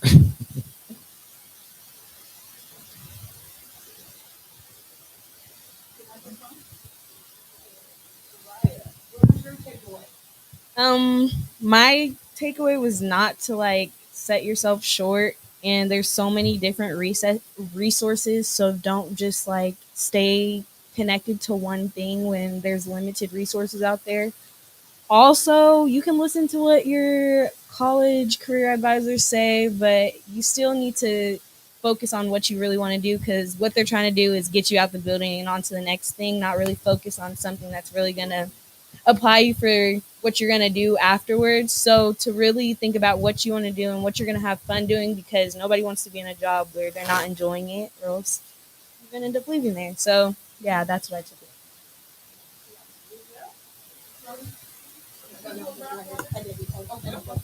No, okay. Okay, so I learned most. A lot of you guys are in different parts of your life, and you have different wisdoms and different ways how you go about things, and that you're able to make a plan, but have fun with it, and you can change things as you go, and you don't really have to like beat yourself up and like have a strict plan and enjoy life, but have a goal. Now that we've talked to all of the youth, right? We're now going to do a round of the caring adults that have shown up and that have had conversation with the youth. And what is your takeaway from this time together in this event?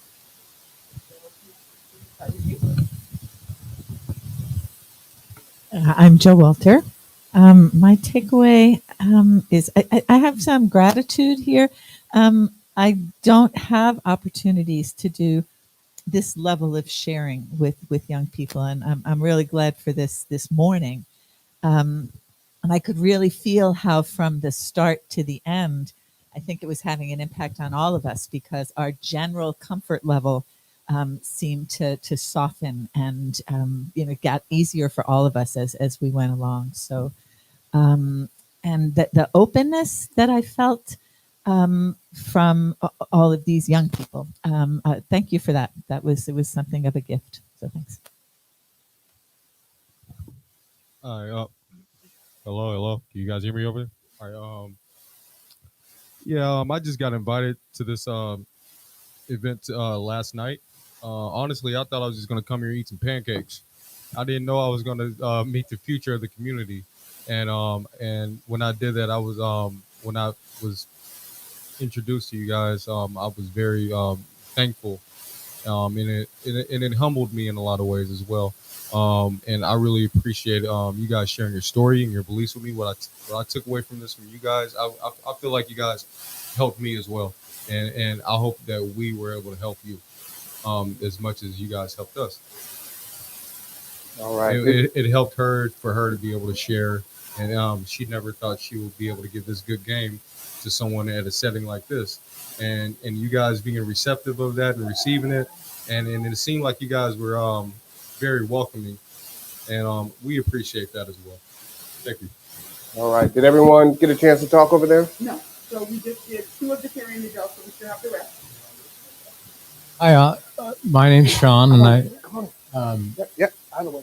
my takeaway from this is I really enjoyed meeting you all, and after talking to most of you, I don't think the adult distinction really applies to all of us. Like, I'm a little bit older and I've made a few more mistakes, but I heard all of you, you all have goals, you all have plans, your hearts are in the right space. So just keep putting one foot in front of the other. And if you need a friend, people like us, we're not adults, we're your friends. So reach out if you need help.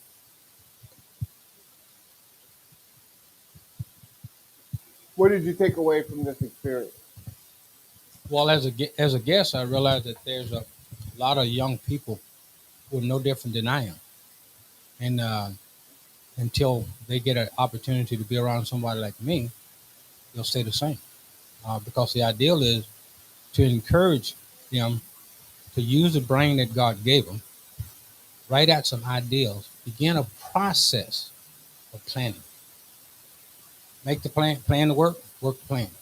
I know it sounds like an old Amway thing, but it's the truth.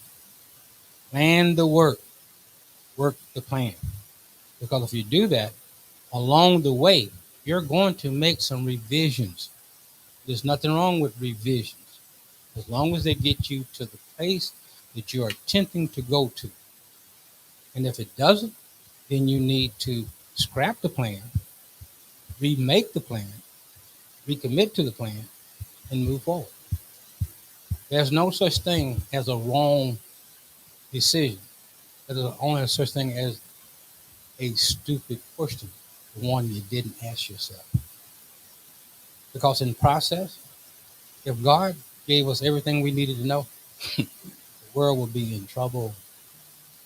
He gives it to us in bit by bit so that we can discover two things: ourself and our plan, or should I say our purpose. Because you did not come into this world by an accident. You didn't come into this world by a mistake. If you were born, you were born because the world needs just the way you are. All right. Daryl.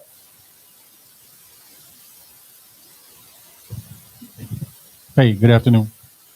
I came in a little late, and a couple of you all I know see around the community. I'm not too concerned about it. I was extremely impressed with the young man we talked about and what he said his plans were. One thing I understand is that everybody that's 35 and under is smarter than everybody 35 and over. I understand that. I also understand a lot of these youths have experienced traumatic situations that most of us as adults are still dealing with. So for me, I actually learned a lot. You know, I learned a lot about the fearlessness. I see you guys looking folks in the eyes, walking with your head up high. You know, that's impressive. The key thing in whatever you do is relationships, though. You know, always build good relationships and try to expand your social capital. You know, once you do that, you'll have the freedom to do what you want to do. The brother back there, he was talking about, I'm looking for a good paying job. You know, you got to look for more than that. That ain't all it is. Because you might get a good paying job that you hate, but you got a passion for that automotive. So I would say go at it. That's good paying money, man. And I'm excited to know you, proud to have met you, and you inspired me today. Thank you. All right. Akuye. Good afternoon.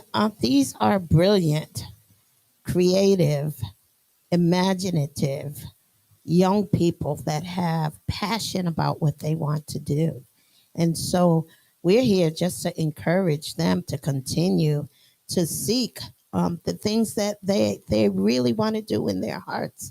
And so I heard some wonderful comments from our young people about what they want to do in life, what they inspire to do.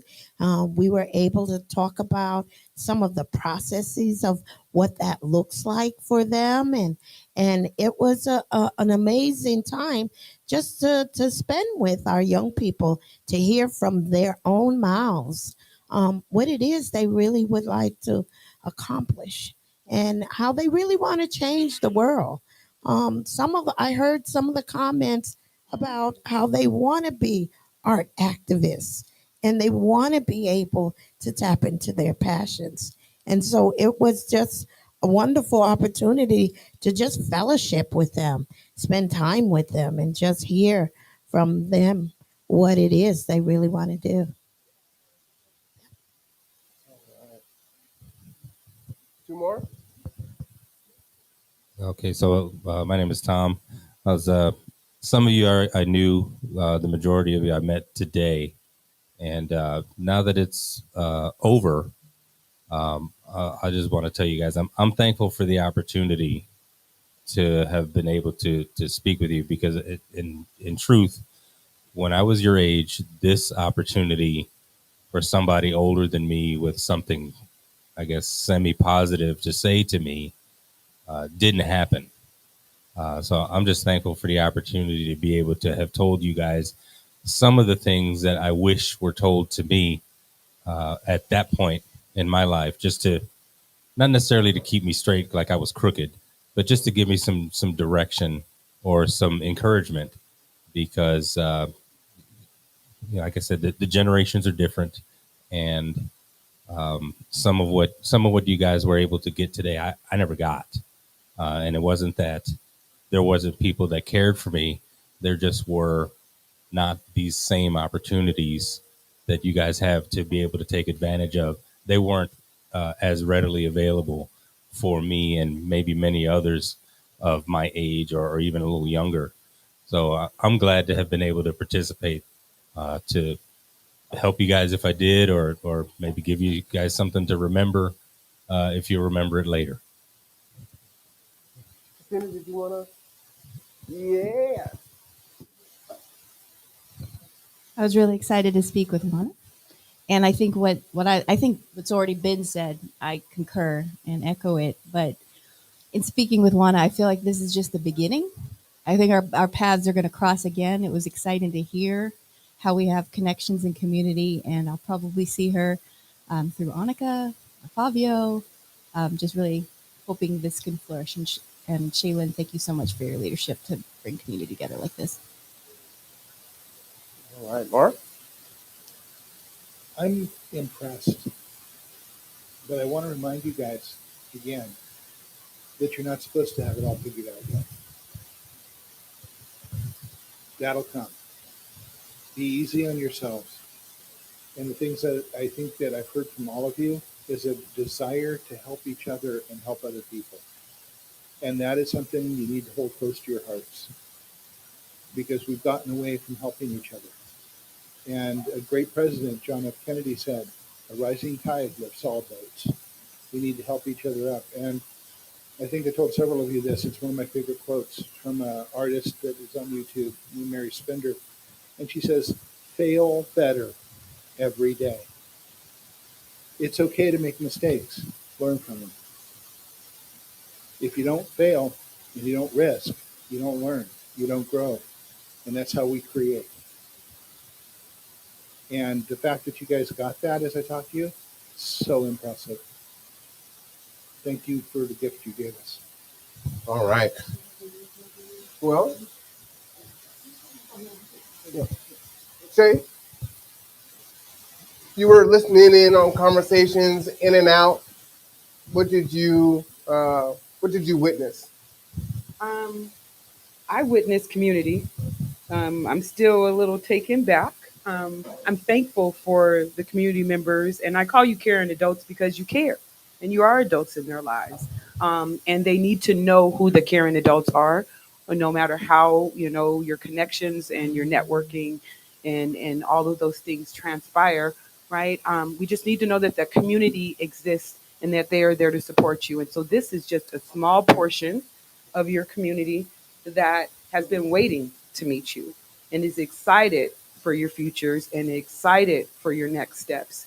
And so I say, embrace this moment, everybody, right? Kitsap does not always have access to these types of resources. And we're very thankful to the manufacturing and the healthcare industries that are very, very prominent in this area. And those are the areas that we're going to be focusing in on. But there's a lot of passions that are out from within the program and from our community members. And I just feel so excited that, we're only 3-4 weeks into this program, and to already have the levels of success. And they don't realize the levels of success. All they hear is me constantly talking to them and sharing with them. But right now is a very, very proud moment, right? And this is some work that I've always been passionate about because of the way this community has poured into me and my family, right? And so it's like a coming of a circle. So it's a little bit, I don't even know what word, but I'm getting a little teary eyed, right? To hear, that is the word, right? But to hear people that I respect and that I go to in community and who care about me and are there when I need to navigate community, and for them to impart and share that upon you all and help to create a positive network of people, right? Who are going to be there to support you and to have your backs. I just feel blessed. I feel blessed to do the work. I feel blessed to be a part of the work.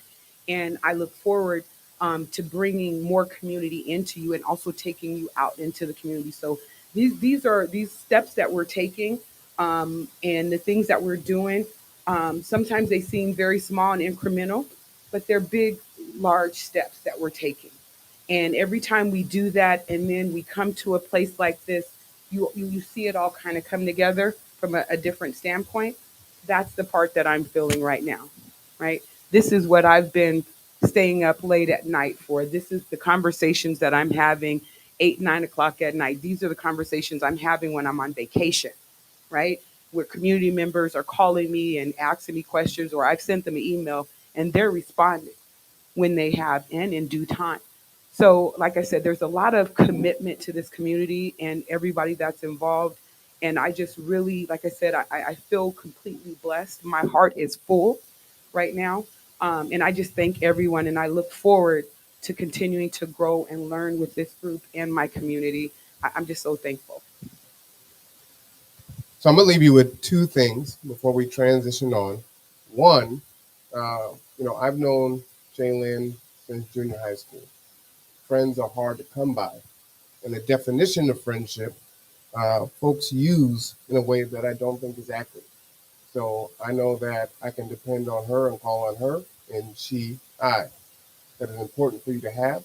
So find, create, and cultivate friendships. It's important as you go forward in life. The other thing is, don't talk about it, be about it. You probably know a lot of folks that sit around and talk about what they want to do or what they would do if this was situation was better or perfect or things were different. And you see other folks that are doing things. And whether or not it works out or not, they're steadily moving forward. So move forward. Be about it. Don't talk about it. All right. So what I want to do with our last little bit of time. Oh, you wanted to jump in there, Kuya? I just wanted to also invite these young people to our Saturday Give Back. We always give back to our community. We would hope that we would be raising what we call student servant leadership teams, that they know how to serve one another and they know how to serve their community, their families, and their loved ones. We want servant leaders to be able to transform and change our communities. And on Saturday from noon to 2, we'll be on MLK giving back to our homeless neighbors and meeting the needs of our community. So we want to invite our young people to participate because you are part of our community. You're part of our family, our human family here in Kitsap County. And we do want to be able to ensure that all of our community members are in a place of health and well-being. And if they're not, we want to come alongside and support them and see what their needs are. And so I invite you all to come out with us with the G team on Saturday and give back to your community. Sometimes we have a tendency to just care about ourselves, but we are part of the human race and we're part of this community. And we hope that you would be a part of that servant leadership that would give back to our community. All right. All right, so what we're going to do, we have election time coming up Tuesday. Some of you will be voting here soon. So I want to give you 5 minutes to discuss as a group some of the issues that are important to you. And I'm thinking locally, not nationally, locally. What's important to you? Maybe it's homelessness, affordable housing, education. Many of you are on a pathway to college. Are you going to be able to pay for it? Are you going to be saddled with debt? What's important to you? So I guess it would be a little bit more natural. I'm going to give you 5 minutes to discuss. Adults, I'd like you to do the same. And then we're going to compare notes and have a conversation. Okay? All right. Go ahead.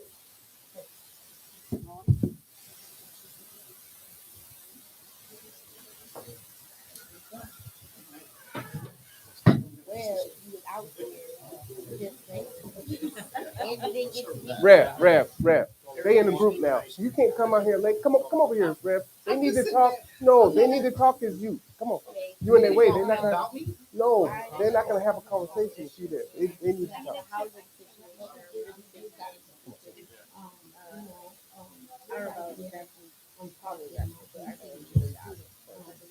It's not like you said, you didn't do that part.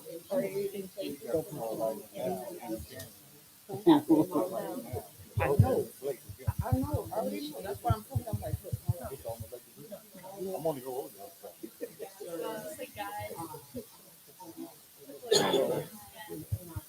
Give you a pillow, but they got marble.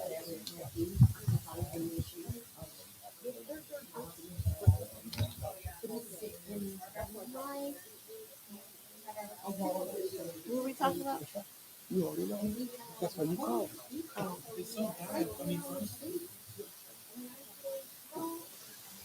I get you the right information down if anyone else is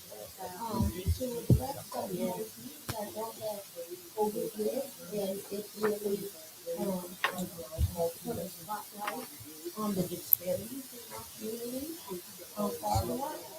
But we're not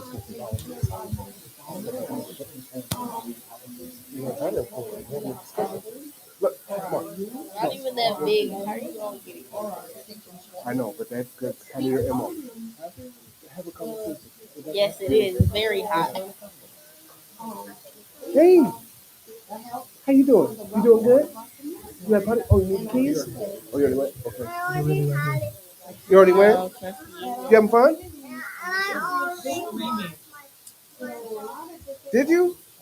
You got some Crocs and everything. You all comfy? You having a good time? Good. How about you? You having a good one? All right. Yeah. Well, we'll get some party.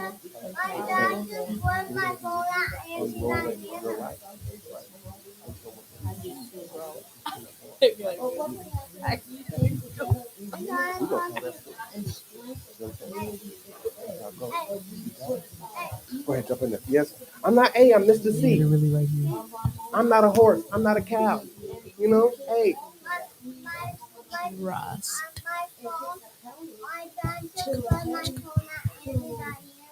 Really? Okay. All right. He doesn't know what it is. But he's trying to get activated and get involved.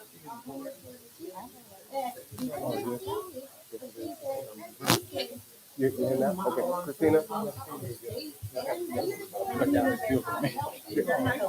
I totally understand. You helped a lot. I appreciate it. I didn't take that.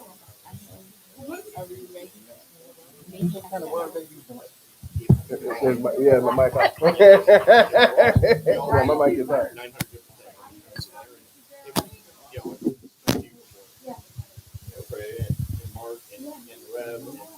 But I mean, it intentionally has to be us working together to be able to apply the right forces and pressure. I would say that it has to be very much.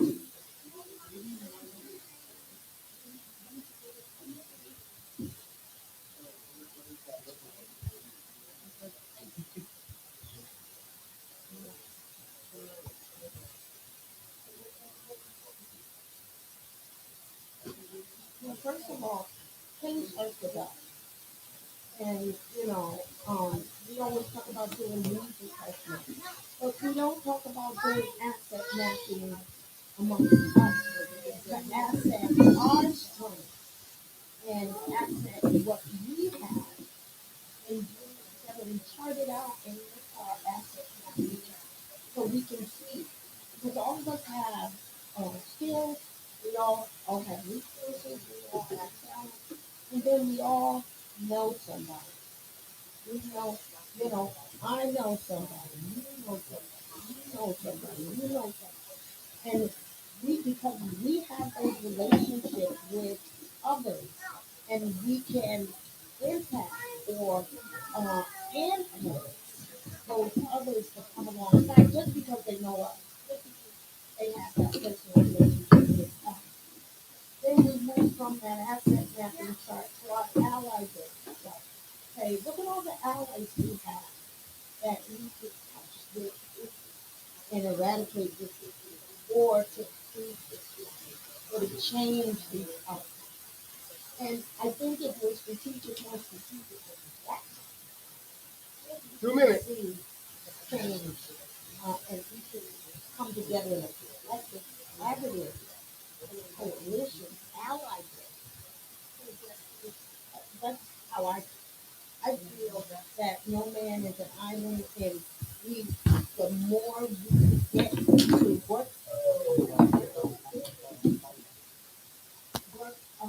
as a coalition, I think that's where we can, where there's unity, there's strength. And I think that's the strength of the work that we can take. So we're not going over that reason. City planning is saying, talking about a process. If you had a place to put the homeless, the first thing gonna come out is how the homeless can.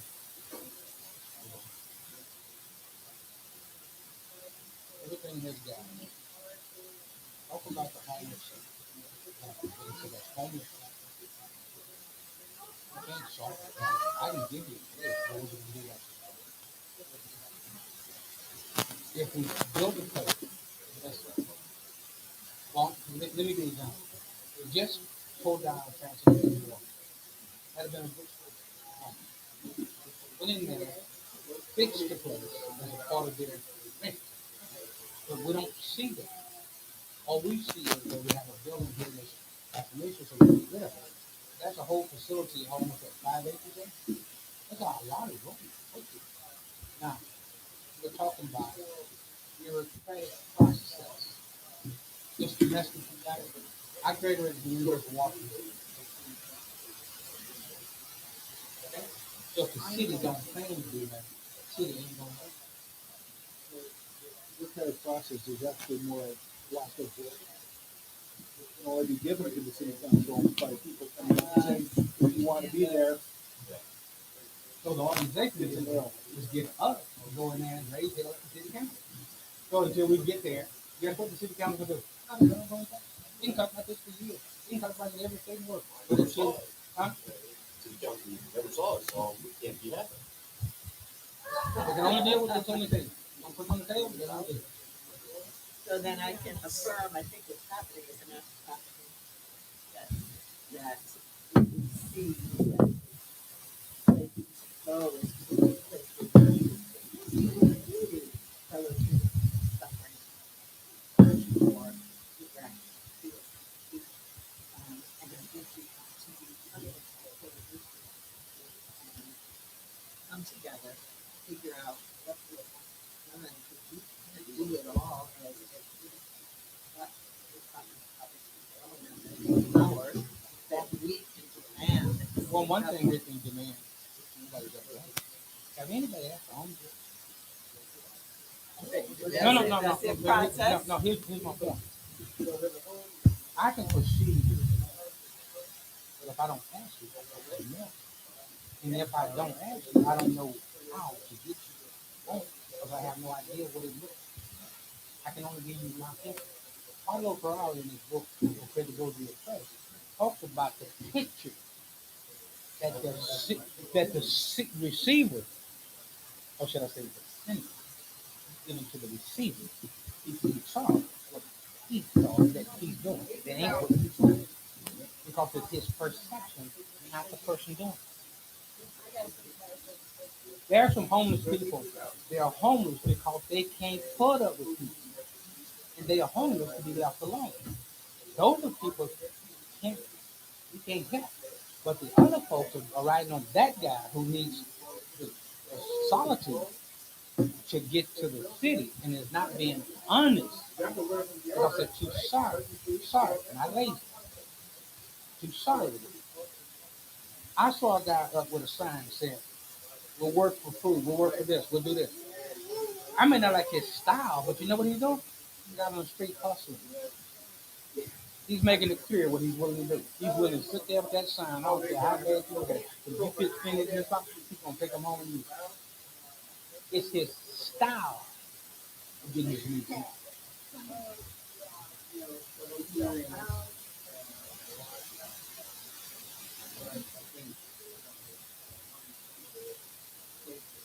This assessment. Really kind of what you see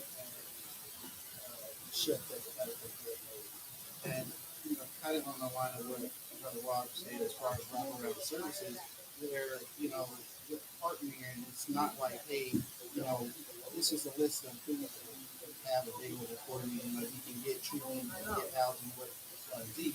But, actually having that communications with people and saying like, hey, what does and a healthy lifestyle look like for you? As far as and because being homeless is a state of mind. Because some people choose to live because you're right, some people choose to live on the streets.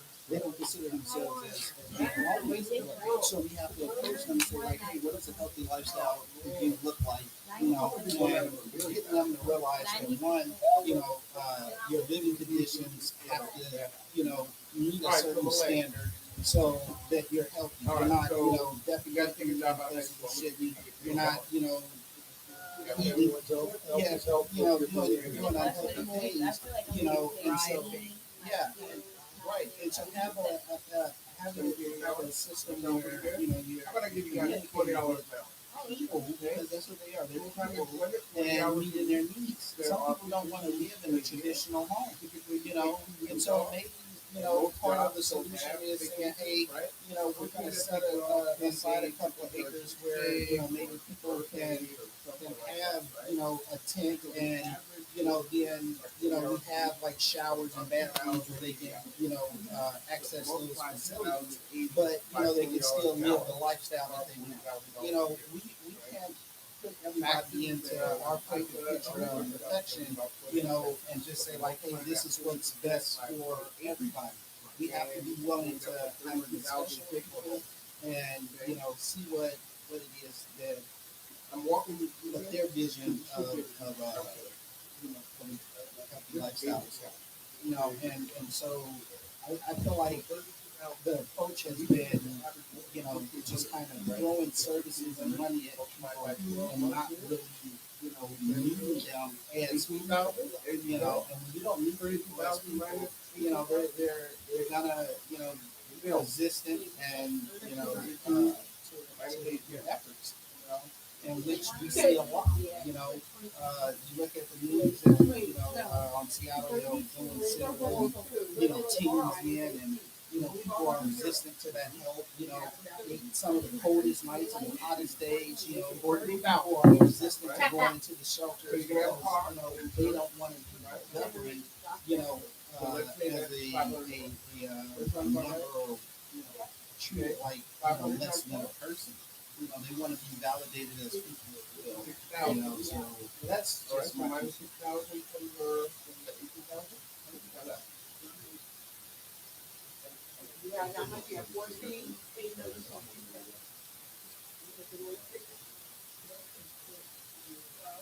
You have 14, and you're taking away 6. 14 minus 6. Represent us. 14 minus 6. 8,000. All right, you got $8,000 left. Okay? Because you paid the rent as and you got your car. Literally, I mean, and I just see it. How about lights? Okay, okay. Have a house. $100 a month. I don't. This. I only need this and this. Something got it on the list. Exactly. It's always conditions. That's it. There's always this, and now they're attitudes. $30,000. Okay. Yes. Stabilize. Now most people also from homeless to some kind of shelter, whatever. If you were to give up 1,100 square feet inside how many? 80 minus 12. Because when you look at numbers, But see, right there, you're taking their minds just away, saying like, hey, they're not gonna know what to do with that. No, I'm saying but Because hold on a minute. Hold on for a minute. Let me keep something like this. Why don't you find a place? There you go. Now, once they see that, you'll determine who you get. If you have 100 square feet, who won't be going to the Now, let's wait a minute. I want to help the homeless. I help them go find a job. Do they want a job? Because if they really want a job, you know what they'll be looking for? They'll be looking for somebody to help them to learn how to find it. See, some of us get caught up in the action. We get caught up in the moment. We're with the crowd is in. got $5,000. When I get at the crowd, Cell it's phone, different. got internet. So Your electricity. I'm not saying And you got your car. homelessness doesn't have a issue. I'm saying if you give a man a fish, you only feed him one. But if you keep him happy, so then why You're smiling like hit dog college. the homeless Wow. but trust? Mama right here. So you don't order Uber Eats? No, I do. Oh, you do? There's a couple Okay. voices So we then had you to order order. Uber Eats? DoorDash. DoorDash? Okay. So how much you get your food with I mean, you take away from it.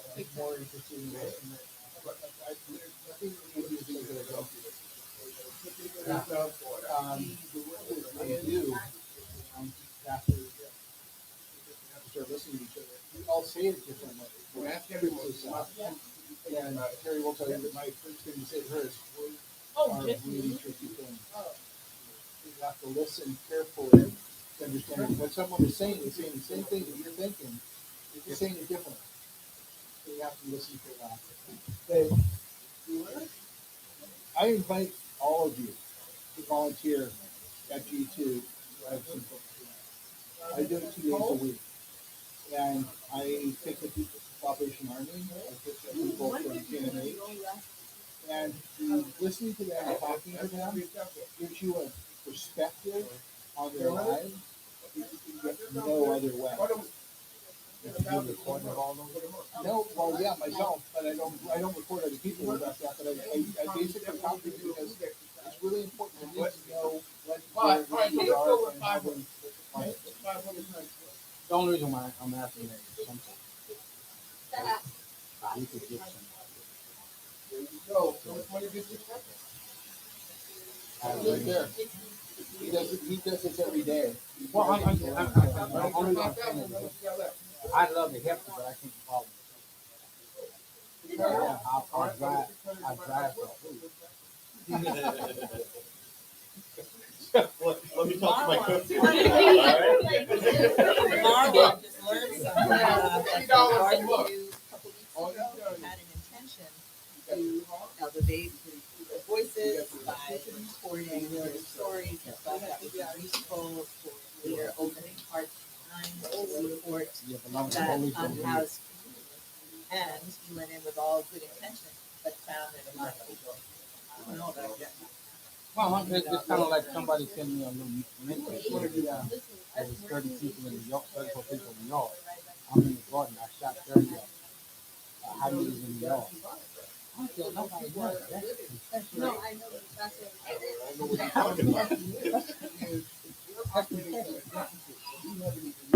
it's a good joke, but I think you have your sound it's a very complex issue, not because it's unsolvable, and for all the reasons that everyone's talked about. But any effort to solve the issue is going to require people working together in lockstep, covering a lot of bases. And everybody wants to do what they want to do, but I've been having trouble about sitting down and getting people to say, well, let's get the plan, and all of us do the things we're best at in the plan to make it work. I was talking to John the other day about a great idea to stop the application for the people that are on the Fed. But I said, okay, so in order to make this work, you're going to have to go talk to the council and the police and get them on your side. Well, I can't do that. And I'm like going, you must do that. Well, you don't get that done. Can't stop you. So there are things you have to do that you don't think you want to because of our attitude. But I guarantee you, after a lifetime of experience, you can win anybody over. You just have to find out what's important to them and say it in a language that they can understand.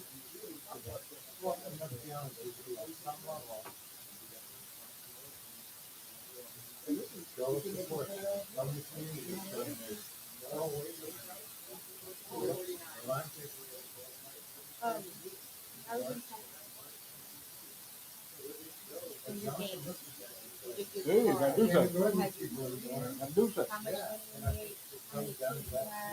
we always go back to that. Well, we gotta build. Yeah. It's building a pyramid, right? We gotta build a base. And my focus is on because if you take it away from politics, social issues, religion, all of this, I'm sorry, and bring it down to fundamental issues. Doesn't matter who you are, you want food on the table, you want a roof over your head, you want your family safe. If you can get to those issues, you can get a lot of it. So then, from what I'm hearing you saying, I'm hearing you say that if there was more employment opportunities, paid good wages, less people at home. No, and that's never going to happen. That's wild. Yeah, no, it's never going to happen. We're heading for full financial collapse in this country, and it's unstoppable. You have an upside down pyramid as a structure. What's going to happen? So we're gonna go back to the depression period.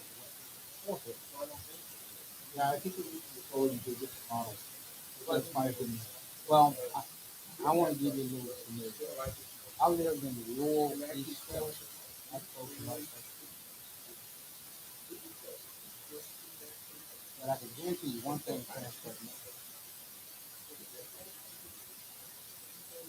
Our house,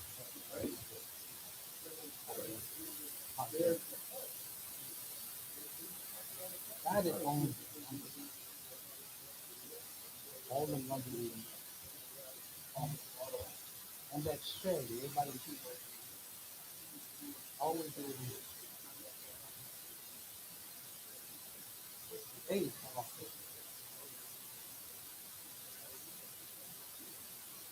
Some things are for that's not fair.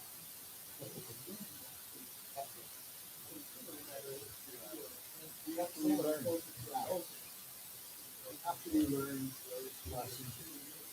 Because I tell you, I look around and say, we have a community. Yeah. Show me where there are people actually working together. Show me where the topics are happening.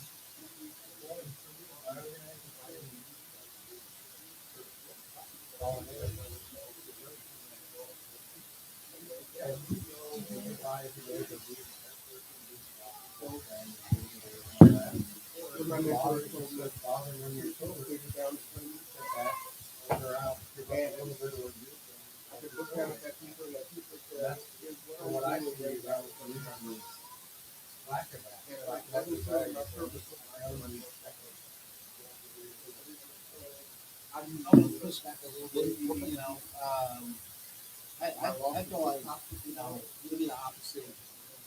Just a little bit, not just a little bit. I was talking as far as directly what to knows you, it, you know. like, find out what's important to people. You know, sometimes we have to find out, you know what I'm saying, and maybe I am saying this in a good way, saying it in a good way, but I would, you know, you know what, you white, I'm black, so All right, adults, let me break y'all down. Y'all having a good time. 1 second, no, ain't no 1 second. I give you like an extra 5 minutes. You got to finish your stuff. Yeah, okay, go ahead. Oh yeah. Like, anyway, my thing is, you know, we have to change the narrative within our community. You know, like we can't just go to the government, you know, and say like, hey, you know, we want this done and done.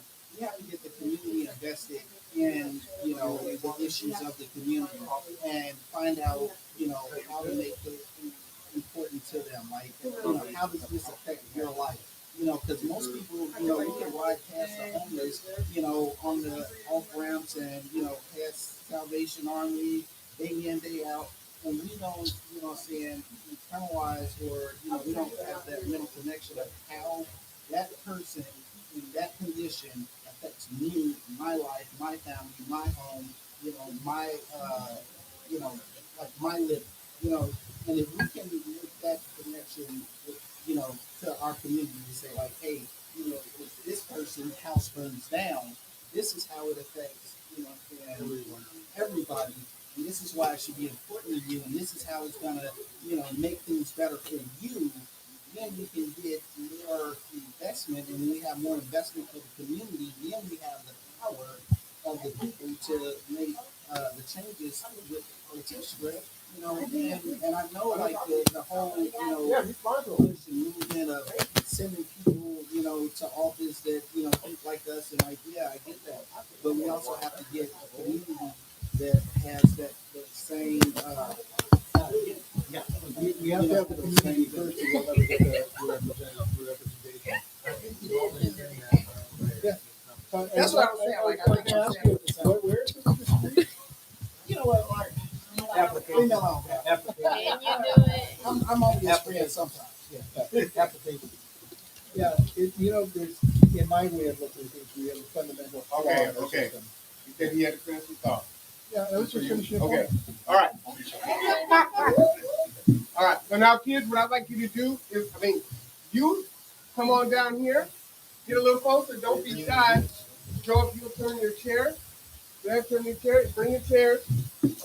So we're going to join the conversation. We're going to join the circle. Which way am I trying to Sit here. This one. We can have a conversation with each other. I'm gonna kick Rob out of my baby chair. I'm coming over. Lift that up, my leg.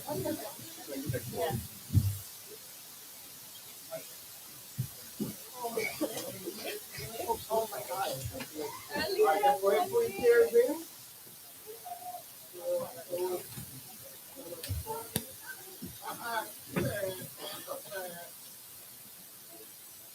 There's a couple of chairs over there. Folks want to go and sit on the inside in there.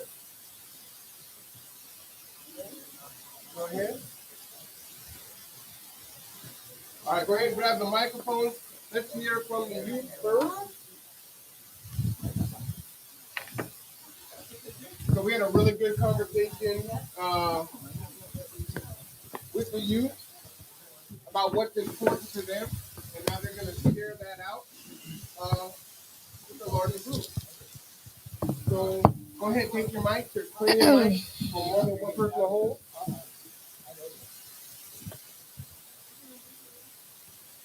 All right. All right, go ahead. What was important to you?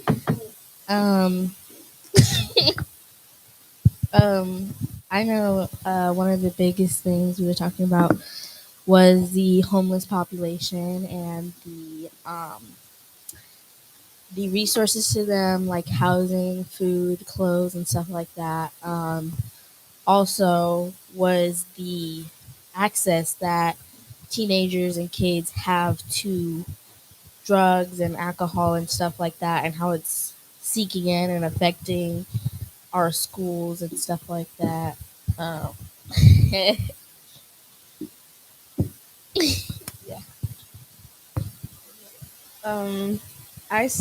I didn't say this, but I was thinking about it after she said this. I feel like here in Bremerton, it's starting to look a little bit like Seattle and like downtown Seattle, especially in the lower parts of Bremerton. For example, they're building those newer apartments and they're moving people, and prices are going up, and people don't know how to find the resources that are out there. And there's so many resources, but it's like, what more can we do to help those who need it, and how can we get involved in students and in the schools as well? When they were talking about the drug issues, it's becoming a problem for people my age, not even of legal age, to access these drugs.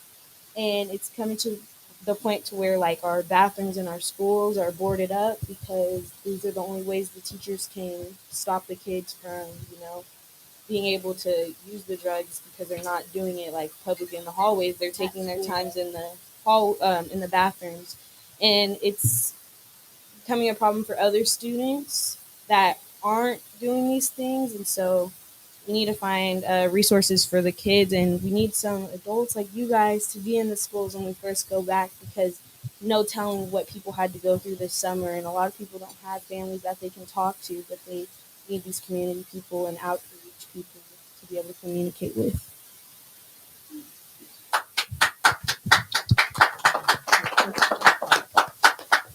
All right, so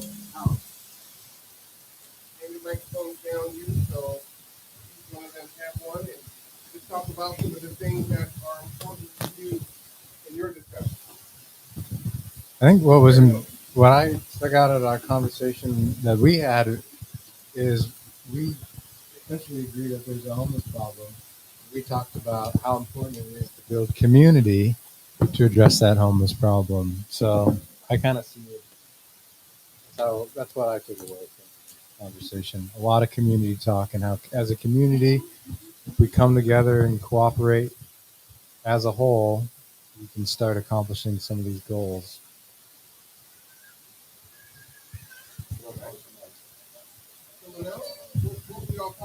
So, one of the things that we were talking about was, hold on, before I say that, man, proud of you young folks. I love that energy. I love that, y'all are thinking that way and your minds are focused on saying your community.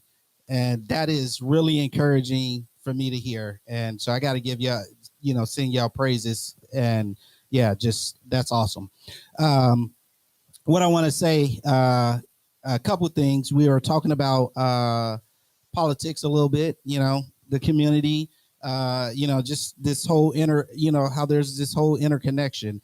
And Steve, Sean, okay, give me a couple times. I'm bad with names. Sean, I'm kind of disappointed with Sean today because he's been here for a little while, and we didn't had a lot of grown folk leave without signing this here petition. Anybody 18 and over, I want y'all to put your John Hancock on this petition here. All right, Sean, you gotta do better, bro. Like, right, well, let people know what's going on here. What he's holding up here is a petition for ballot initiative 1471. It's a ballot initiative to get a universal health care plan on the Washington state ballot in 2023. And what that would mean is that everyone, it's universal, which means everyone, regardless of income or anything else that you can think of, would be entitled to health insurance, which means no copay dental, no copay medical, no copay vision. So if you're having a drug problem, if you're having a mental problem, if you're having any sort of problem with this insurance plan, you go to the doctor, you get it taken care of, and you cannot be denied. So Can I add to that? Can I just add a little something to that? Okay, go ahead, Mark. I'm after her.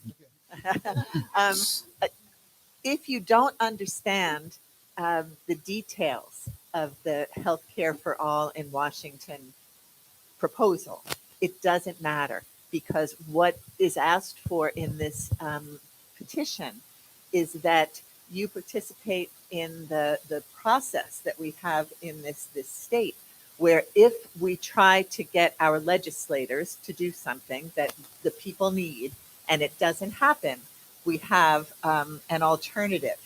And the alternative is that we can have an initiative like this, and with 400,000 signatures, that means the people go out and get other people to sign to say, let the people vote on it. And once it gets on the ballot, then we can dig into all the details and decide if we want to vote for it or not. But by getting on the petition now, you're just supporting the initiative process. Okay.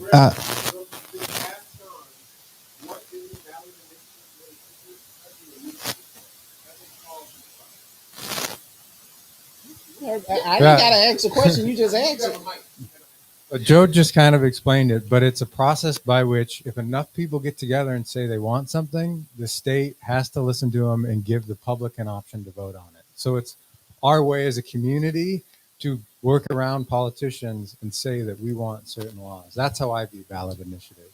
I think Amen. I think So- the question.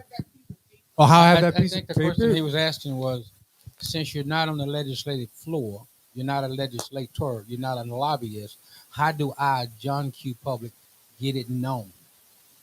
So the actual process is, if you have a law you want to get in for a ballot initiative, you have to get with your community and write a law with them together, and then raise a certain amount of money for the state to certify the initiative, and they'll print out these. Then they help you print out the sheets so that you can go out into your community and start gathering signatures. Sean, you got a lot of black folk and a lot of minorities up in here. We don't like a certain amount of money. How much money we talking, bro? I think it's like $500. Okay, thank you. It's something that as a community you can get together, write the initiative, pay the fees and get it on the ballot relatively easy, or get it in the initiative system relatively easy. 1 second, Mark. This is what I want to say about this.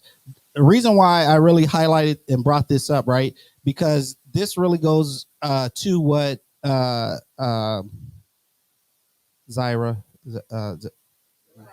Thank you, sweetie. You know, yeah, I'm getting. Look, I'm gray hairs. Trust me. Anyway,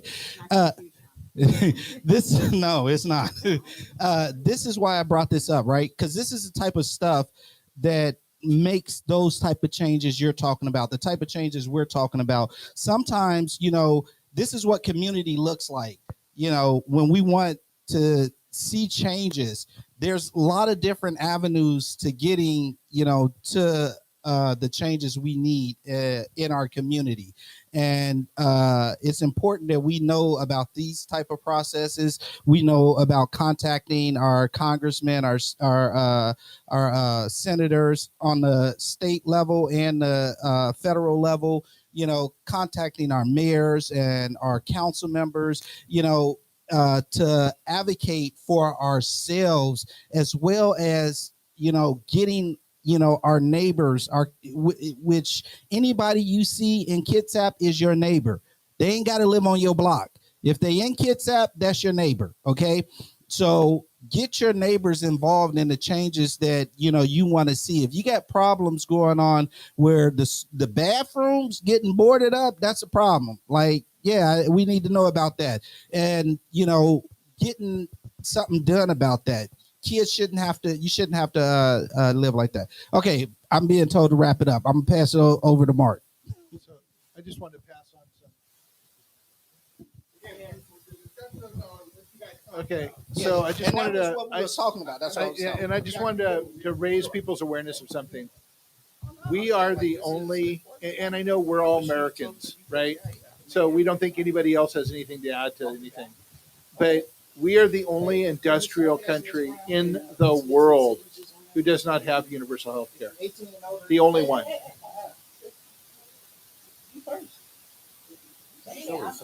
I've already signed it. Okay.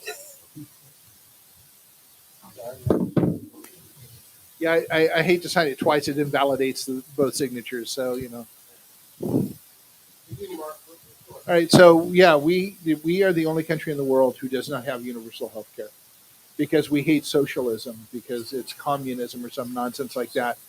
But it's time that we take care of our people. It's about our humanity and our shared humanity. And this is a good step in that direction. And I got a lot more to say about the initiative system, but that'll be another time. It's not perfect, but we should also. No, but there's a tool we need to be talking about that's much bigger than this.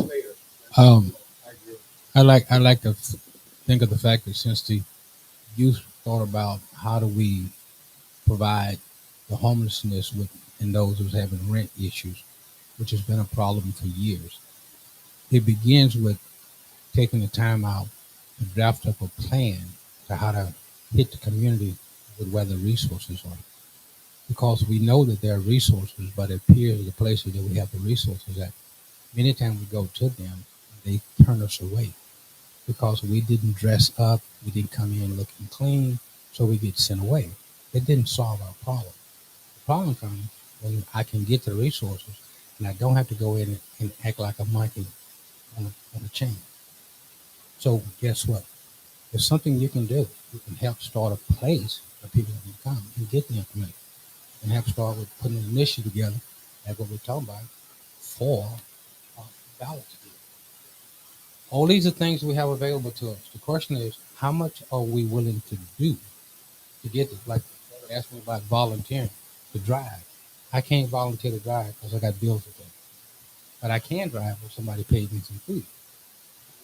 See, the point is, I have minimum resources, but I still have needs.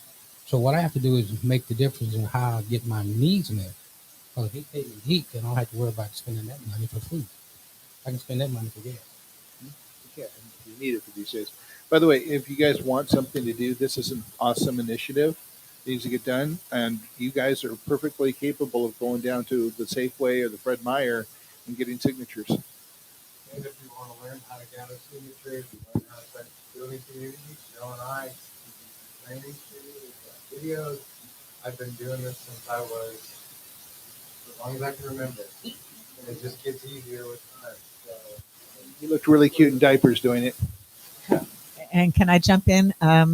We are, I want to use my time not to report back on what we were talking about, but to respond to what was it you who said that bathrooms are boarded up in your high school? What the hell?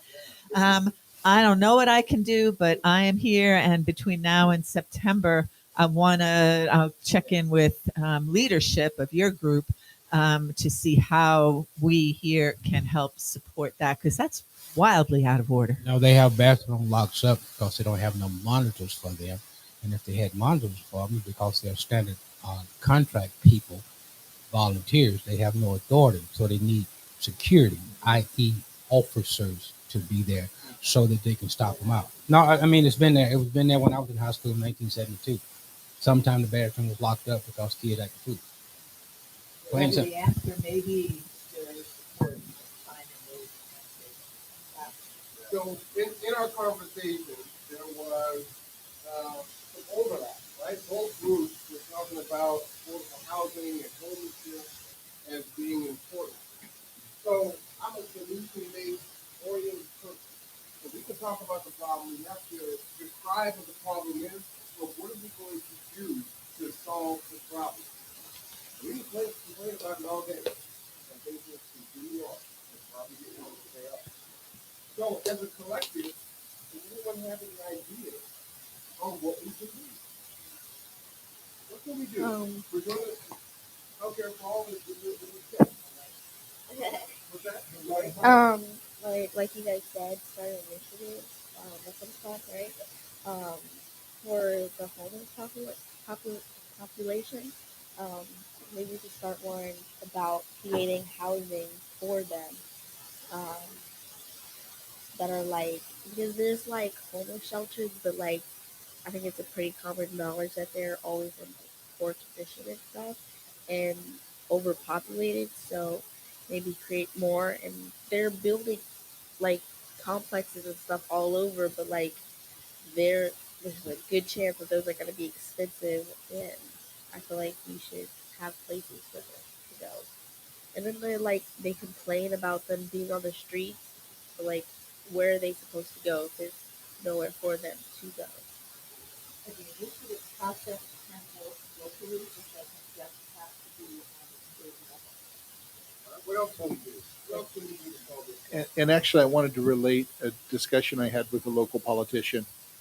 And I said, so how many times a month do you have people come into your office with an issue that you can't do anything about, or that you don't feel there's enough pressure to make it happen? He says, I'd need an accountant to count that high. But I will tell you that I said, so what if 1,000 people came to you and they said they'd have my attention, my full attention.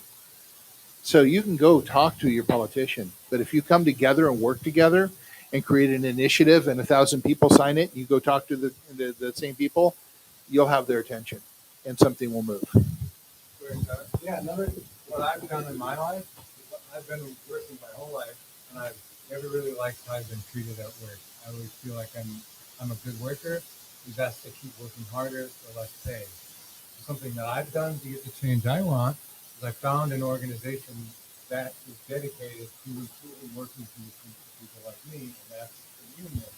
And the unions are focused on egalitarian grassroots efforts like this, where everyone gets together and talks about what issue is important to them at work, and how together at work we're going to work to resolve the issues that are bothering us.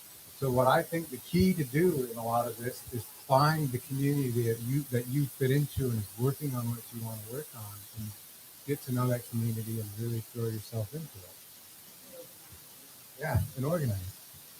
And something that is a huge inspiration for me and why I'm so glad to be here is the community building that led to like the 1964 Civil Rights Act. That was all community building, all people in churches, starting as long ago as 1787, when people instantly saw that slavery was wrong in this country, and getting together in the community across racial lines of following your guys, like the effort of the enslaved community to like lead to the 64 Civil Rights Act and to continue to fight for dignity and humanity. And there's lots of groups out there looking for good things. And join them and getting involved in the community. What do you? Um, we need to get adults and caring adults in our schools. I'm currently just running up. I got secretary for ASB executive board. So I'd love to partner with some of you guys and maybe start a club because there's so much youth that care about these type of things but don't know where to get proper resources. And it's always not the greatest thing for some people to go and talk to their parents because of maybe some of the beliefs that they have or it's just not as important to them. And especially here in Kitsap County, it's very valuable and we have some very strong voices and I feel like you guys could really help impact that. Amen. I heard, I push back. I heard, one thing. I like your idea of getting parents in the schools.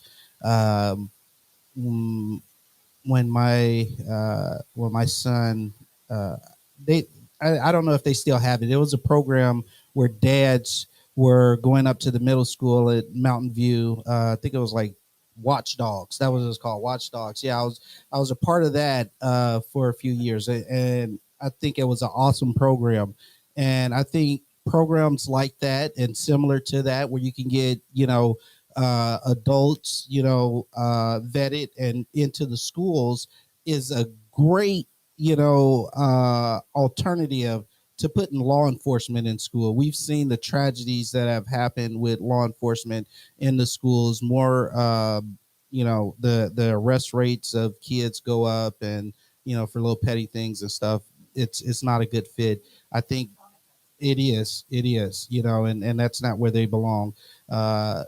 So I think if we can get some programs going where we can get some adults into the schools, I think some of these problems where we got bathrooms boarded up can start going down. Sometimes you guys just need somebody to encourage you guys and say like, yeah, you can do it.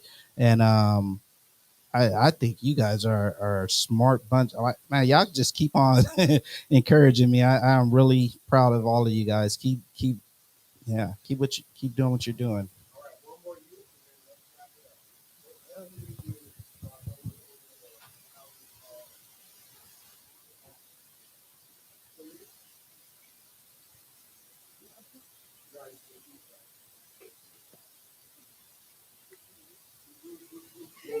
Can I just add one thing about security officers in schools?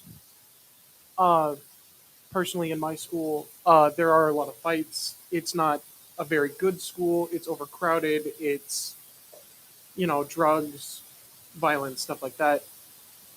Security officers clearly don't know how to handle fights. There have been multiple occasions where uh, one of my friends was accused of smoking in a bathroom. He wasn't. He was just going to the bathroom, and the security guard officer would not believe him, so pinned him to a wall. They even checked security cameras. Security guard didn't get any sort of reprimanding, anything, so he got off scot free. Same security guard. Two girls got into a fight in front of the security office, and instead of trying to calmly deal with that, or just separate them, he body slammed one of them. Yeah, and threw her to the ground. And I feel as if security officers, or at least as some bad security officers, need to be removed or reevaluated. That's something I feel like should happen in our schools.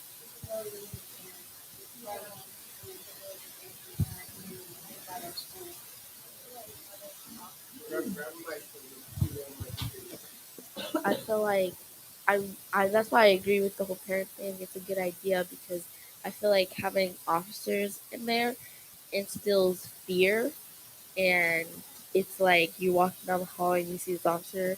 If they look at you some type of way, it's like, oh well, what did I do? Now I'm afraid to get in trouble. Whereas if it's a parent and you go and you see your parent, you're like, okay, they're protecting the school. Like it's a trusting face, and like, like they're gonna they're there because they want to protect you guys. They're not gonna do anything bad to you. You're saying, whereas an officer, this is a stranger and this is their job. Like some officers, they don't care. Yeah, I know the officer in my school. We don't have like a lot of problems, but like, I mean, I rarely see him, and it's like, aren't you supposed to be here all day? And it's like when he is, I don't know. He seems like a nice dude, but like I feel like I don't feel comfortable around him. But I feel like if it was my dad, I would be like, okay. So yeah. Well, one of the problems with they had the problem when I was in high school in 1972. They still had the same problem, and they have blocked the bathrooms before. The issue comes in is the school administration. The school administration have to find somebody that is tempered, level-headed. Because let's be honest with you, I had a young man when I was at church roll up on me, and I knocked his butt out. I'm at church. When you get that part and you can't respect me as an adult, I will knock you out because I'm going to solve one problem. Because dealing with one child rolls up is more than one. So I'm gonna shut down the part. You may not be used to hearing this from a person at the church. I am a preacher. I'm trying to make sense into reality. It's not easy. When you're in a rush, you do the thing that solves the problem so you can deal with the issues. I don't like talking like this, but they said in the stand your ground issue, you shoot when the person's subdued, put the gun down. That's the process. It's no different with anybody rolling up on you. Abraham Lincoln used to run his mouth so much, he'd get into a fight every time he went somewhere. You know what he found out? He found out when he went and put himself in between two buildings, everybody was in front of him. He kept them in front of him. He still talked, but he kept them in front of him so he could see what was going on with him. When you're in a situation, you don't want nobody behind your back. Who's going to knock you out? Who's going to hit you? Who's going to shoot you? Who's going to stab you? We're talking about defensive methods. Defensive method don't care about age. It cares about survival. Yes, you're a young person, and we're trying to keep you where you can be tender.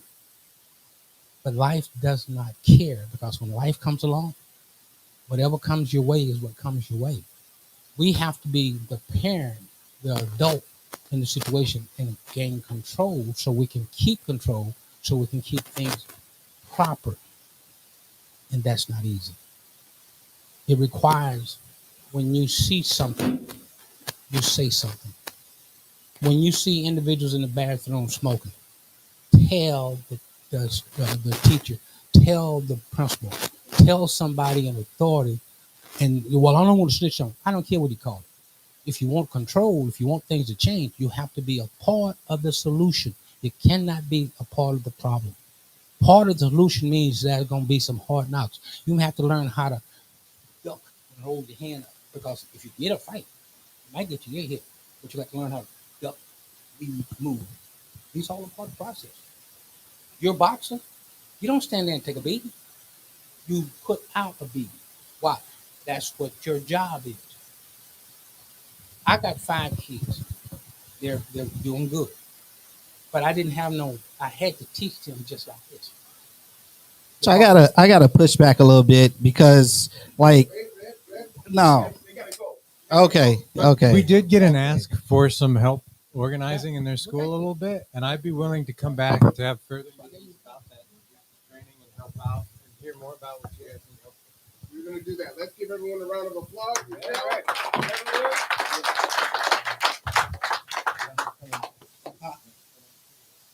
So here's the deal, right? This is the first of hopefully many conversations that need to take place, right? And so things will happen. You got to get involved. So hopefully you continue this on. You see that people are vested and interested. Folks are already reaching out. I love the need to survive and the asking for help and folks being willing to come in and stand in the gap. So many hands make life work. Let's kind of pick this stuff up. And then I'm asking all the adults, we're going to pull up a Word document, type your contact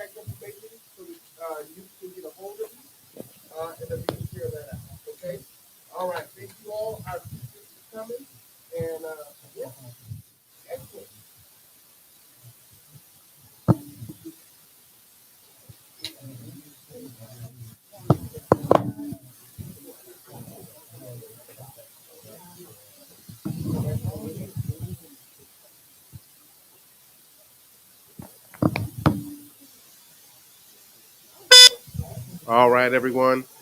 Thank you for joining us. This was definitely a special community breakfast this month. Remember, it is the fourth Wednesday of every month. Do come in. Special thanks to the Goodwill STEM Youth Academy and all of the folks that came through. We hope that this number will double. We actually have another room next door that's even bigger. So we actually want to outgrow the space. And if we outgrow the space, then we know that our momentum is growing. But as you can see, every month, folks are meeting new people, and these conversations continue to develop and thrive. New relationships, new communities are built from doing these things. All right. So for everyone, I'm Marwan Cameron. This is the Conduit. We will see you next time.